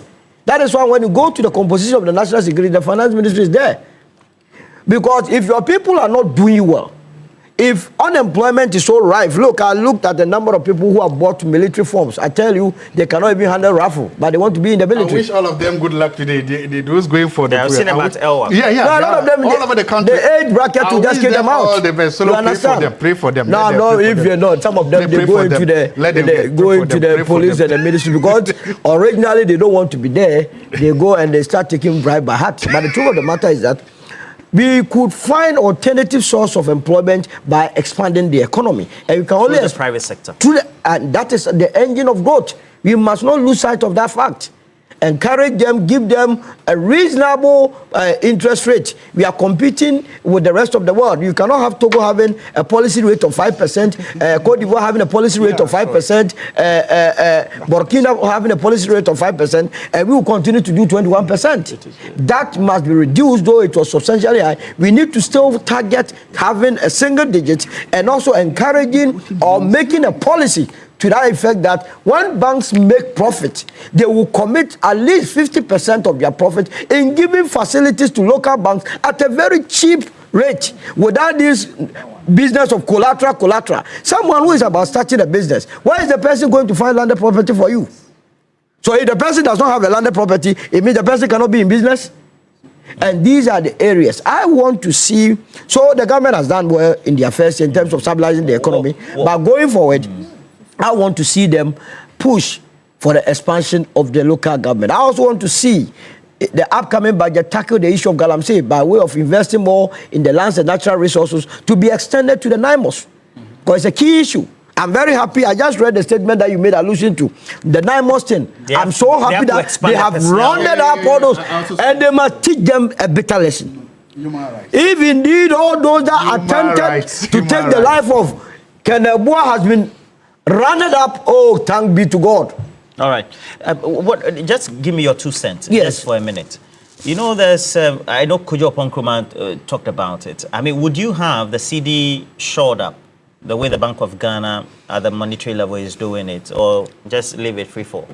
You see, because, for example, I know the Bank of Ghana by November last year had the CD at 16.3 Roland, you see, and so on the market means it will be 17. Don't let anybody use grammar. Because upon them, they speak grammar. You are a government. The interest, what is the interest of every government? Is to protect the citizens, to make sure that the standard of living of the citizens are improved. If you are a government and you have $1 that you can push into the system for the city to stabilize, for prices to stabilize, per their logic, they are saying that the government should have allowed the city to skyrocket so that we suffer, and that is free market enterprise. Why from this logic? Don't entertain that. When you do that, you would be spoiling the minds of the young ones learning economics. They are only speaking grammar. They don't understand what they are saying. Government business is always to intervene and make sure that the citizens are doing well. That is why we are a social democratic party. Just like you as a parent, you are a father. You are in the house. Your daughter or son is hungry, and you say because your policy is that they have to fight among themselves to eat, you are not going to intervene. You will not intervene for your daughter or son to die before you go and organize the funeral. Exactly. So that one is grammar. It's not economics. There is no book anywhere that talk about these things. Exactly. What he said was what I said. You didn't allow me to say that. Solomon Owusu is Director of Communications, UP. Intervening in the market. I said that. And there's nothing wrong with exactly. How can there be any wrong with a government intervening? The government must intervene. I said one of the challenges the U.S. has in China has to do with the issue of the control. Exactly. And it is please, we're not starting another discussion. No, but how can any human being say that the government must not intervene? Our role is to come in where we feel that this one into our head. I saw a lecture. One doctor, what he said that the city is only stabilized because there's intervention. I did not dispute. What is this? Ryan Leonard says that unemployment is a big problem, and the private sector must create sustainable jobs. They must be empowered. The government must stop using our revenue for too much public sector employment and freebies. Absolutely, I agree with him. I agree. Push the money into the public sector. That is an ideological difference from the opposition there. And then I have this from Mark. Mark says that, please, tell Dr. Zato that the price of diesel and petrol have reduced drastically. Agreed.